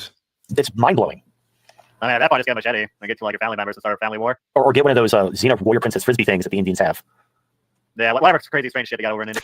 TFM is a dummy dum-dum. He doesn't understand things. As far as I understand,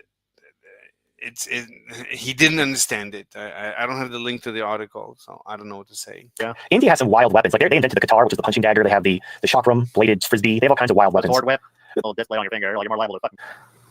I was actually on a podcast yesterday with Glenn Lawrence.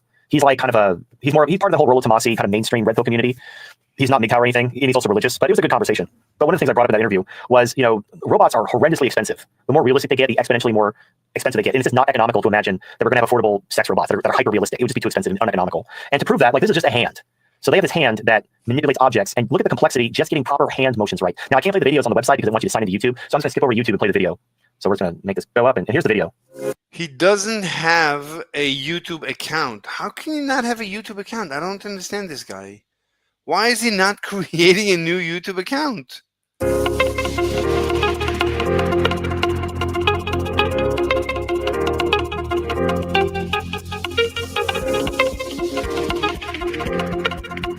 Okay, but that's like the first iPhone was really expensive. The first mobile phone was really expensive. In the future, it's going to be mass produced and it's going to be very cheap. Like today, a lot of tech stuff that you buy is really cheap. Like even, I don't know about an iPhone, but an older iPhone is basically free. No, the point is, look at the amount of technology just to move these joints. Think about all the bones you have in your body. If you want them to move, which they're not good, head. The Harmony head is basically put on a normal doll body, but only the head is animatronic. That was $10,000. $25,000 on a sex toy. When a doll makes sense, if we could like bioengineer to tell if they're a robot. To be our slaves, people would give them. In fact, that's the sequel was all about like this resistance. So if you're waiting for the golden age of waifus, it's time before though. You kind of just have to sex robots. I love the concept. I'm not going to spend $100 and give like really powerful whatever skeletons. They could wrap silicone around it and make it look like a woman. Okay, and unless you type of technology, it'll be interesting. Like what does Amazon have to do with a rocket ship? Nothing. He's just a billionaire spending money on bullshit. So anyway, all right, that's see the market for it. I just don't see the market for this type of technology. It'll be interesting at like trade shows, with these concept cars that they never make because they're not economical. It's more like a prestigious items. Like, Yeah. hey, I got this one of a kind thing. Yeah, it's like, fucking Jeff Bezos creating a rocket ship. Like, what does Amazon have to do with a rocket ship? Nothing. He's just a billionaire spending money on bullshit. You think Blue Origin is just bullshit spending money? Oh my god. So anyway, all right, that's our last article. So let's hit our sponsors and take a commercial break, and then we'll come back and we have some super chats to go over. So once again, our sponsor, the Dollhouse, Love Network. One never changes. Known as feminists, freeing them. Oh, man. Well, I decided down yet.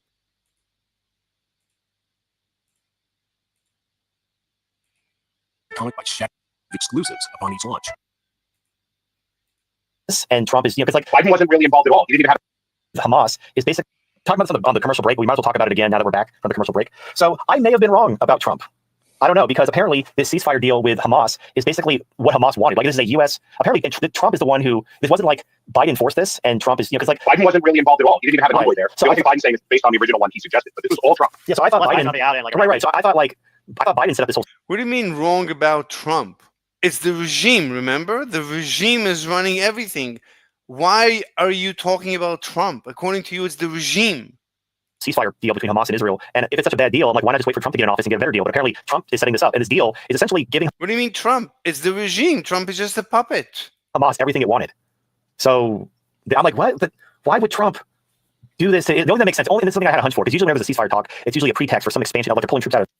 But it's the regime, and the regime is the Jews, and the Jews is Israel.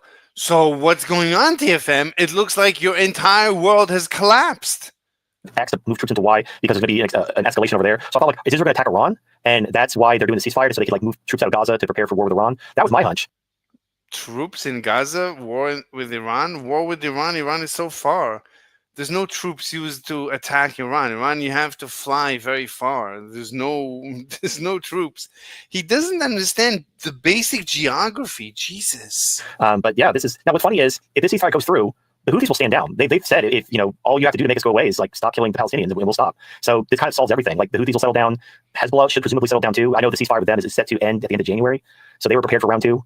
So that they would stand down. This is basically the end of the problem. I mean, in a way, it would end the problem. But then again, I don't know. Like, I mean, it is a big L for Israel if it does go through. Well, yeah, because it's not. I mean, there's not going to be any kind of accountability. Actually, hold on. Maybe we should probably mention the details of this treaty because we talked about it during the commercial break. Well, it's a prisoner swap, but that heavily favors Hamas. Like they're going to release 30 times more Hamas prisoners than they're going to release or something like that. Or for every hostage they release, they get 100 Hamas members. Halsey, you there, buddy? I'm sorry. One more time. I have a million people fucking messaging me about this. How many Hamas people are getting released for every hostage is released? For every civilian, 30, and for every female soldier, 50, and the male soldiers aren't on the table until phase 2. So I would assume probably another 50 or 100. Okay. And does Hamas have to prove these people are even alive? Yeah, I would assume so. Release the prisoners first. No. And you might get hostage or not. They said that the way it was turned is they don't know how many of at the table how many of them are alive or dead. But I guess the first phase they're going to see 33 hostages released, and Israel said they all have to be alive, but they can't turn over to. Right. So the reason why they took hostages in the first place was to do a prisoner swap. They wanted people from Hamas released from Israeli jail in exchange for the hostages. Well, the way you're wording that is really loaded, bro. They didn't go there with the intent on seizing hostages. They went there with the intent of killing people. When they realized that we can bring these people back, they thought, oh great, we can use them for prisoner exchanges. But the goal of the operation wasn't to. But don't, does this happen all the time? I remember in the past, every couple of years, you'd hear about some Israeli soldier being kidnapped, and then they would negotiate a swap for you have to release 100. So the last big one was a guy named Gilad Shalit. He was grabbed on the border, and he was there for years. And they released 5,000 Hamas terrorists for him. And one of the people they released was the guy who ran Hamas, who ran the October 7th whole thing. He's the guy that they killed when he threw the stick at the drone that missiled him.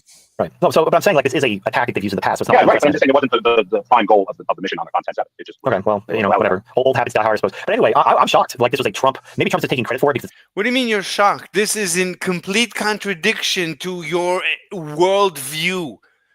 This completely eviscerates everything you've said ever.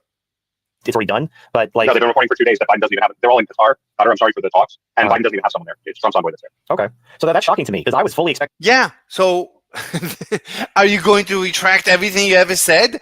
So again, you're wrong about everything as usual. Trump to be all aboard going to war with Iran and giving Israel a blank check to do whatever the fuck it wants because you have all these Zionists in his cabinet. You have Sheldon Adelson's wife who gave Trump $100 million for his campaign. How is that even relevant? You said there's a regime of Jews running the world.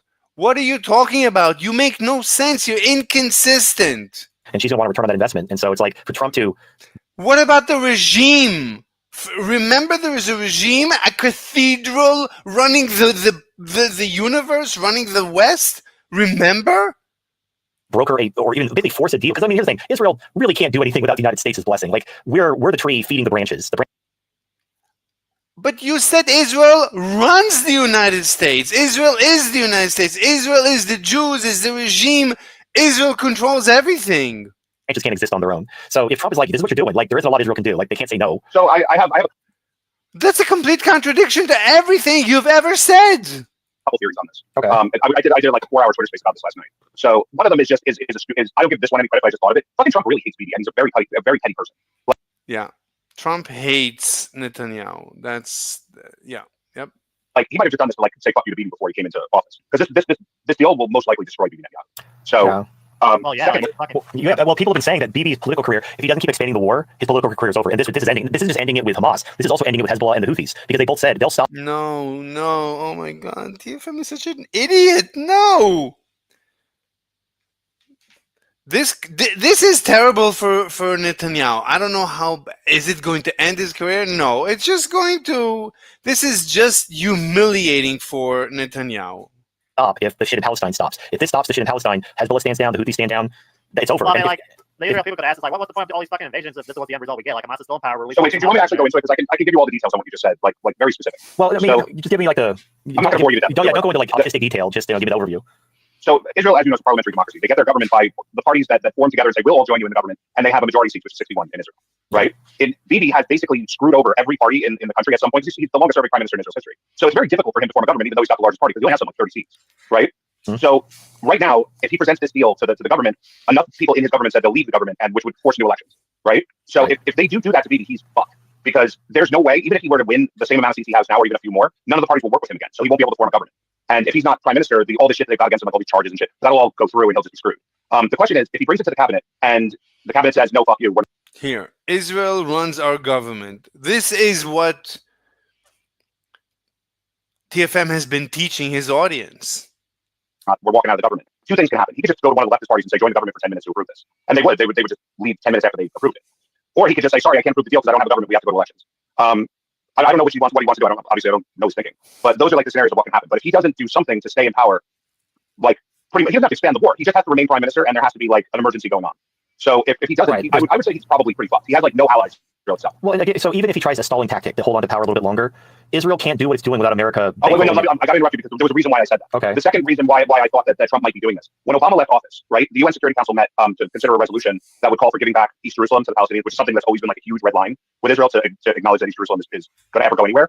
And Obama just decided to tell the U.S. to abstain. And of course it passed because everybody else in the Security Council was fine with it passing. It was like a big fuck you to Bibi at the very end of it was like a week before Obama left office.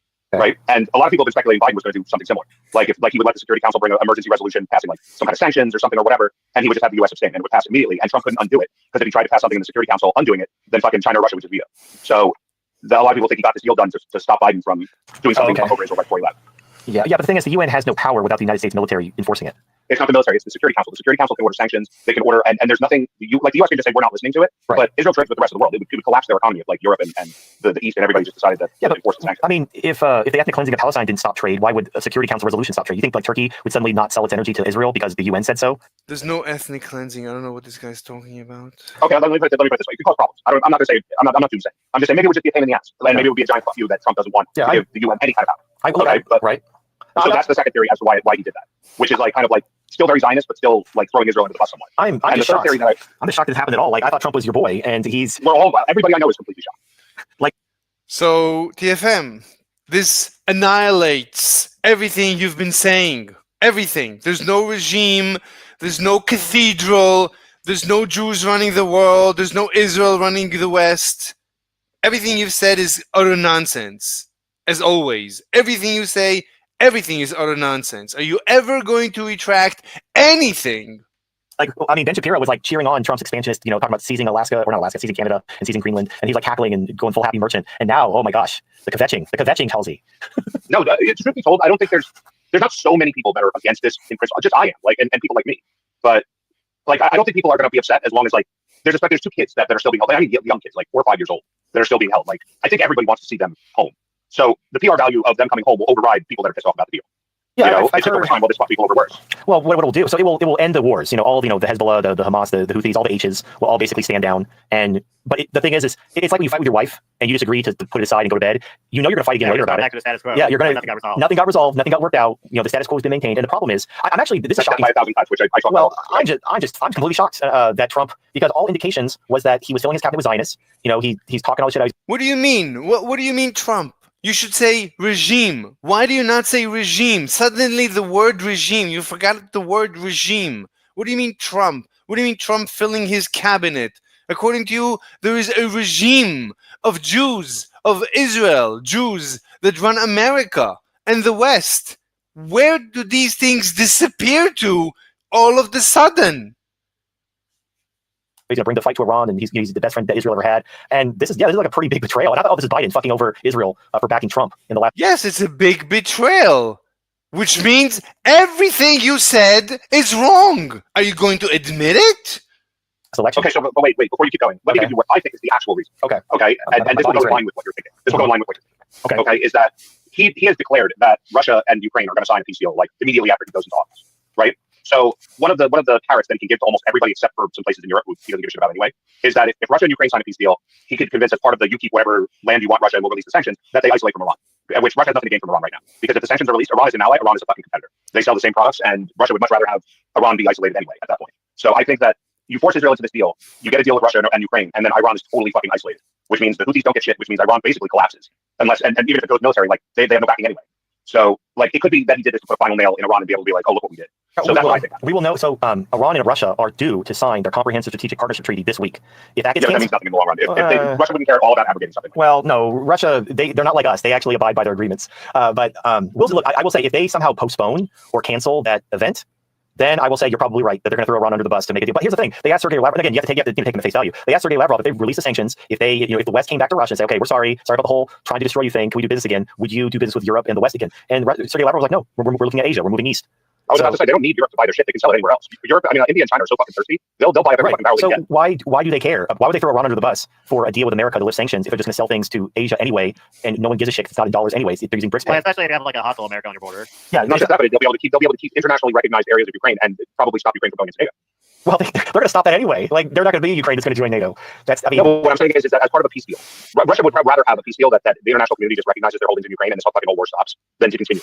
And Iran has turned out to be like, first of all, I still believe that Russia are a paper tiger. But if anyone is proved to be completely useless, it's Iran. Iran controlled Lebanon, Iran controlled Syria, Iran supplies the Houthis, and the Houthis have probably done the best job against all of these other people, and they're nobodies. So like, but I'm saying Iran's whole like, oh, we're the axis of resistance throughout the Middle East. Like the Houthis have done more damage to Israel than Iran has with all of those fucking missiles that they shot. Like Iran is basically exposed as being nothing. Like they're pathetic, and the West fucking despises them. Well, and they're on the brink that if you push them just a little hard, a color revolution takes out the Ayatollahs in minutes.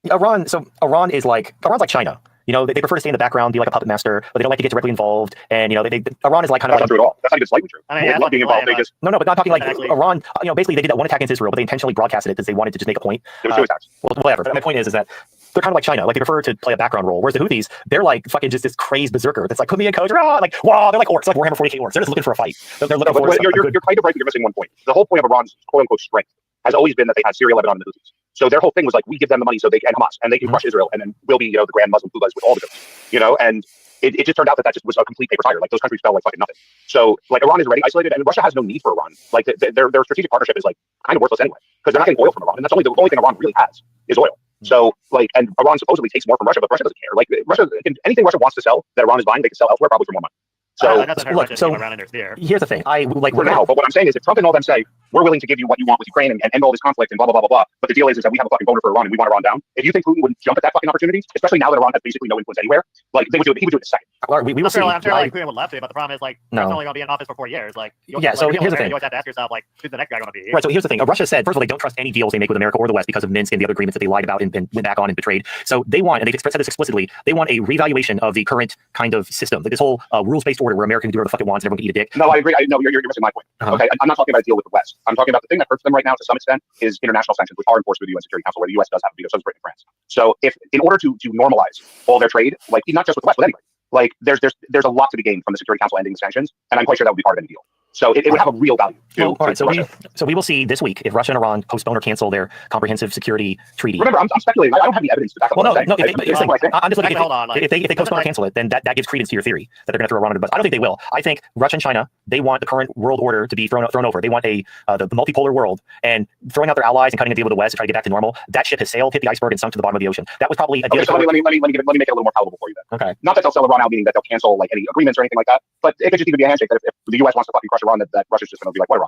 Like, I'm not talking about a formal betrayal. I mean, it could be, but I would think it would be more of a understanding that they're not going to supply Iran with certain things. Like, what is like America trying to accomplish with Iran in the first place? There's no they just had enough because Iran funds international terrorism, and so a lot of the time we fund international terrorism. It doesn't matter what we do. We don't care what we do. We're not worried about being goes against U.S. interests.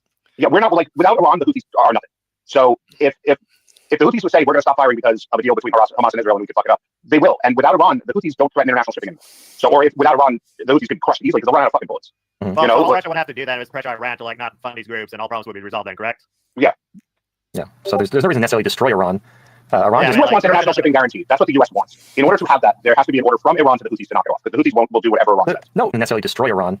The U.S. wants international shipping guaranteed. That's what the U.S. wants. In order to have that, there has to be an order from Iran to the Houthis to knock it off. Because the Houthis will do whatever Iran says. No, the Houthis said we'll stop when Israel stops. So if this ceasefire goes through and they do the swap and there's peace, the Houthis will stop. That they've said. Yeah, remember, a promise to do something could easily be overturned. Like, yes, we'll stop, and then the next day they can decide we're doing it for a different reason and start up again. Without Iran's and inherently Russia's sponsorship, the Houthis will lose a lot of ability to do it. So there's no. They'll just run out of bullets. All right, so what's the point of negotiations if you like don't trust the person to keep their end of the bargain? Like if they say we'll stop if you stop and you stop, and like fool you, we're gonna keep sinking ships for no reason. No, I'm saying let's say 6 months from now, Iran, the Houthis say Saudi Arabia is encroaching too much into Yemen, we're holding the U.S. responsible and we're going back to war. Not with Israel, but just with putting problems with international shipping. So I'm just saying like, there are a lot of geopolitical events that they could say, okay, well the situation has changed. Not that like they're not promising to ceasefire forever against anyone. Just so the Houthis said they would stop attacking ships if Israel stopped their attacks against Gaza and the Palestinians. So if the ceasefire goes through and Hamas and Israel stop, then the Houthis stop, Hezbollah stops, everyone stops. Then you might be like, we still want to disarm you, we still want to prevent you from ever doing this again. It's like, but all you have to do to make sure this doesn't happen again is don't do that again. That thing you did in Gaza, don't do that again, and then we won't do this again. Yeah, but bro, no. That doesn't work. Whatever ceasefire there is between Hamas and Israel, there will be an end to it. Like there will be a time where Hamas starts firing rockets again. There will be a time where Israel goes in to eliminate certain terrorists. Like that will not hold forever. So yes, you could say. Yeah, because Israel started every war before, of course. No one else ever started war in the history of ever, except for Israel. So as long as Israel doesn't go into Gaza again, everything should be fine and dandy because Arabs never did anything bad to anyone ever. In a perfect world, the ceasefire will hold and everybody will hold hands and do kumbaya, but that's not going to happen. So, and as I said, the Houthis could start acting up again over something that has nothing to do. The Talmud is satanic. Very nice. With Israel and Hamas. So I'm just saying that there's a value to Trump. This is why I speculated, because honestly, it makes no sense that Trump would fucking go dicking mouth to Israel a couple days before he fucking gets inaugurated. Yeah, I'm right? shocked. This makes no sense to me either. I thought Trump was going to be which means I think it's about Iran. That's okay. It has to be about Iran if he's willing to do this. And for Bibi could just say no. He could say like he could put a condition in the ceasefire that would make it impossible. You know, like that could work realistically because basically America just wants Iran to like stop supplying weapons and basically stop their nuclear program. Iran wants basically the nuclear program to provide deterrence, but if they have a defense agreement with Russia, that kind of serves that purpose. But the one thing Trump won't do is he won't enter into negotiations with Iran and believe them for a second that they would adhere to any deal, just like he shouldn't and they shouldn't, because neither side would. Well, exactly. So I'm just saying he wants Iran crushed, but he wants Iran done. Mm-hmm. And I think he believes it's accomplishable because of all the color revolution shit that's been happening there anyway. Like the Ayatollahs don't have a firm grip on Iran. So Trump wants regime change then? Yeah, I think he would let the regime change happen and probably support it. There's no way Trump is going to support regime change in Iran. Some extent, but as I said, the entire Middle East gets overhauled if this ceasefire holds and Russia and Ukraine stop this fucking nonsense back and forth. Iran has no more real allies because Russia doesn't want to start going to war again and getting involved in stupid conflicts. Russia wants to get back to normal, and so there's no getting back to normal. It's that like normal ended like in 2022, or I guess when Boris Johnson scuttled because originally Russia and Ukraine were going to work out a peace deal, and then Boris Johnson flew to Ukraine to scuttle it. That was right, but right now Trump doesn't give a fuck what Britain and France want. He never has. What I'm saying is Russia has already retooled its economy, gotten closer to China, and like if Russia wants to mend ties with the West to get back to normal, America has already signaled that they want to focus. And Trump is very anti-China. He's way more anti-China than anti-Russia, which is why they always paint him as a Putin puppet, or how Russia stole the election for Trump because they're trying to like gin up war with Russia. But now that China and Russia are so close, I mean, all those military bases all around China's borders aren't there for show. So I don't think. Bro, you're looking. This one I think you're just looking a little too deep. There's nothing to be gained for Russia by just continuing this fucking conflict with Ukraine forever. If anything, just that you don't want the conflict going on forever. No, like, you don't want to have to keep fucking wasting money and lives and all this fighting over a stupid border that you have a deal that just ends it. But Russia won the war. Why would Russia make this deal, screw over Iran for basically what they don't even need? Like what America can offer Russia, Russia doesn't need. Yeah, it would make things better, but it's surrender, and America doesn't negotiate into the war. Ukraine is going to lose anyway. I don't believe him per se, but he's like he could just be like, well, fine, fuck you. If you don't come to the table and end this thing, we're gonna start giving fucking Ukraine everything we've got, and you'll have a real war on your hands. Well, but then we go into this whole like, we'll nuke you, but you won't nuke us because you're bluffing. Like that is like going to threaten them with nuclear war unless they take it. If we're going to no, but that's the part that you're missing. That I keep saying you're missing. Okay. They don't have. Iran is already under the bus. Everything that Iran has gained over the last, let's say, 20 years is gone. It's all over. They don't have Syria. They don't have Lebanon. They have no value to anybody right now. And the biggest superpower in the world still, they have nothing. I think, I mean, like and not just Iran, China and Russia are also banning these international feminist groups. Yeah, but you're talking about two different things. The feminist ones, yes, they did get crushed, but there's Arabia where the people are like already super Islamic. They're very Western. They don't like this shit. They don't like the fucking the modesty squads and the fucking Islamic law. That's something they put up with. Like, there's no love between the Ayatollah and the majority of the fucking population. Successor. Right. Wasn't like the recent president for Iran. Like, it's not like a JFK of fucking Iran. I think Iran's playing the long game, and they're going to come out ahead in all of this. That's my prediction. But what evidence do you have? Like, literally no evidence. Mr. TFM making predictions with no responsibility, no culpability. Making predictions. Nothing ever comes true, but he keeps making predictions. The genius. Their work that they've done over the last 20 years is gone. And I mean gone. No evidence, just predictions. Mm-hmm. They have nothing left. Syria is done. Syria is now a Sunni country. Sunni and Shia hate each other more than Israel Palestine. Yeah, but the loss of Syria is a genuine W for the regime, but it wasn't, I guess. The regime? Assad had so now we're back to the regime? Assad. Anyway, he penetrated their intelligence. So when Iran was coordinating with Syria, they were reporting to Israel, and now all those ties are broken. So now Iran can't operate in Syria under the table, and Assad may or may not know about it because they no longer have a formal. Come on, look, the Syrian new government is so weak. No, if someone comes in and says, like, you'll bomb you into the Stone Age, otherwise you give us intelligence, don't give them intelligence. And they hate Iran. That's the thing. Look, money talks, bullshit walks. So you don't have. West has plenty of it, and Iran does not. You don't have people can make deals and work under the table. It's the point is like the loss of Assad was teetering anyway because he had no economy. Unlike Iran that can sell their oil, Assad couldn't. His entire economy was shut down. He was completely dependent on foreign aid from Russia and Iran. The big thing that Iran had with Syria is that Syria could be a staging point where Iran could A, sneak out oil against sanctions, B, get weapons to Hamas, Hezbollah, Syria, and the Houthis. Mm-hmm. That's all pretty much done. Like, Syria wants nothing to do with, like, it can be done clandestinely now. But right, that's my point. They're now, according to Hezbollah, according to spokesmen and shit I've heard, they've reestablished routes. Now they're clandestine routes. They're not like before. Yes, when they had Assad, they could just move shit through Syria openly. They have to move things clandestinely now. But it's like we can't even keep drugs out of prison. We're going to they're going to get what they need. And they didn't want the ceasefire. This was like just like this ceasefire. This was a huge betrayal. And then they spun it later. Oh yeah, no, we defeated Hezbollah. Well, that's all. Says like, I'll agree about a ceasefire. This is easier. And so they were getting mad at Hezbollah. You can say like they abide by it. So for all the years leading up to this conflict, right? Everybody said that Hezbollah has 100,000 highly accurate missiles protected because it was in the fucking Golan Heights. Like, Hezbollah was not able to do what they claimed they could do. They wanted anyway. It's not that Israel wasn't at its knees. There's just nothing more to do. And I think they promised them Assad at that point. It's a fucking huge win. Okay. So Lebanon and Israel wasn't happy about it, but they were being forced to take a ceasefire, kind of like really anybody. That's the narrative going into it. If there's any kind of military conflict, their line is we were going to go in and finish the job, but America forced us to stop. All right, that's an interesting wrinkle I hadn't considered. So they're just blaming America for taking these ceasefires, saying, "Oh, we were covered." Every single conflict Israel's been in since the 70s. That's the end of it. Is when America steps in to tell them to knock it off. So, which, as I said, it's usually they're at a point. So who's wagging the dog? Is this Trump betraying? So Halsey explains to TFM that America is the source of all of Israel's problems. But this doesn't dissuade TFM. No. The Israel Jews, they run the West. Israel, or is Israel using Trump to be like, oh, Trump made us do this, oh, what a betrayal. But it was like Israel really wanted this. I don't know. Trump is anti-Israel, has revealed his face. He hates Israel or he hates Netanyahu. That's it. There's no regime. There's no cathedral. There's no conspiracies. What you see is what you get. That's it. That's the simplest explanation. I don't think Israel wanted it. But at the same time, I don't know how much more Israel can do in Gaza. Like, they want the hostages back, but I don't think there's anything militarily they can do to accomplish that. And if they sat down and spoke about this in a closed room somewhere and said, because Bibi's, since 2013, anytime Bibi gives an interview, it doesn't matter whether it's about Gaza, 10-7, no matter what, Bibi's end result is Iran is the threat. Iran is the problem. Iran needs to be taken out. So if Trump said, I'm forcing this deal on you because right afterwards I'm coming into office, I'm forcing a deal on Russia, Ukraine too. Very unlikely that Trump is going to allow Netanyahu to attack Iran. Very unlikely. It looks like Trump hates Netanyahu, and I can understand him. We'll have Iran totally isolated without. Trump said that he wanted to attack Iran, and Netanyahu refused. That's in one of the speeches. I'm not talking about them getting like 2 years ago. I heard it. Under the bus, I'm just saying they'll be isolated, and we're willing to fucking lean on them hard enough that they'll fall. I would imagine Bibi would take it. Okay, well, the eternal we'll see when it comes to. Yeah. Or just not sell them to them to give away in the first place. Yeah, as Iran, they have their proxies and allies, but what's the problem with that if they're only reacting to what Israel does? If Israel doesn't do X, then none of these. How do we put it? They're not destroying revolution. They're not trying to cause wars and shit like that. They're just going to deal with their own internal crap. And Trump have an agreement that as soon as he comes in office, they attack Iran. For all I know, yes, exactly. No, but this is very similar. That the Syria thing was pre-planned. But yeah, my hunch is an imminent Iranian war, like any day now, because whenever the ceasefire, it could be a very unique possibility. Usually when Israel is engaged in a ceasefire, it's actually a pretext for some major operation, and they want to. Very well could be. No. Most ceasefires, Israel just took the ceasefire, took the L, and that's it. That was the end of it. speculated that. Because when you have to move, when you're doing a ceasefire and you're standing down, you're moving a lot of troops. So it gives you an excuse to move your troops from A to B for the next operation. Like, oh No, that's not. You have no evidence for this. yeah, we're gonna pull out of Gaza. We're standing down. Sorry everyone. Sorry. See you next war. After all the money they gave him and all the Zionists in his cabinet. So something. Well, yeah, like I was like, this really throws a wrench into the whole like Zionist controlling everything theory. Well, yeah. Like, Well, and there's so much evidence that they do. That's it. You heard? What's his name? Betray Israel after all the money they gave him and all the Zionists in his cabinet. So something. well, yeah, like I was like, this really throws a wrench into the whole like Zionist controlling everything theory. Well, yeah, Like, Yeah, this throws a wrench into the entire Zionist control the West whole thing.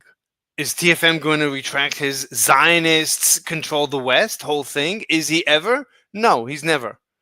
Well, I'll be surprised if he does. But is he? No, very unlikely. Well, and there's so much evidence that they do to like this is a.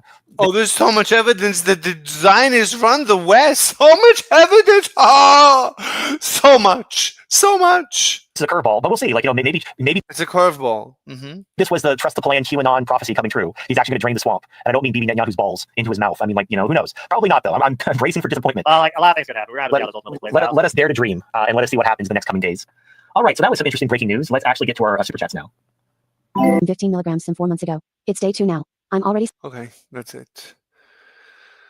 Oh my god, I keep hearing messages incoming, but I don't see anything incoming. All right, I'll stop here. Where am I here? Let me exit this, and let me exit this. All right, bye everybody.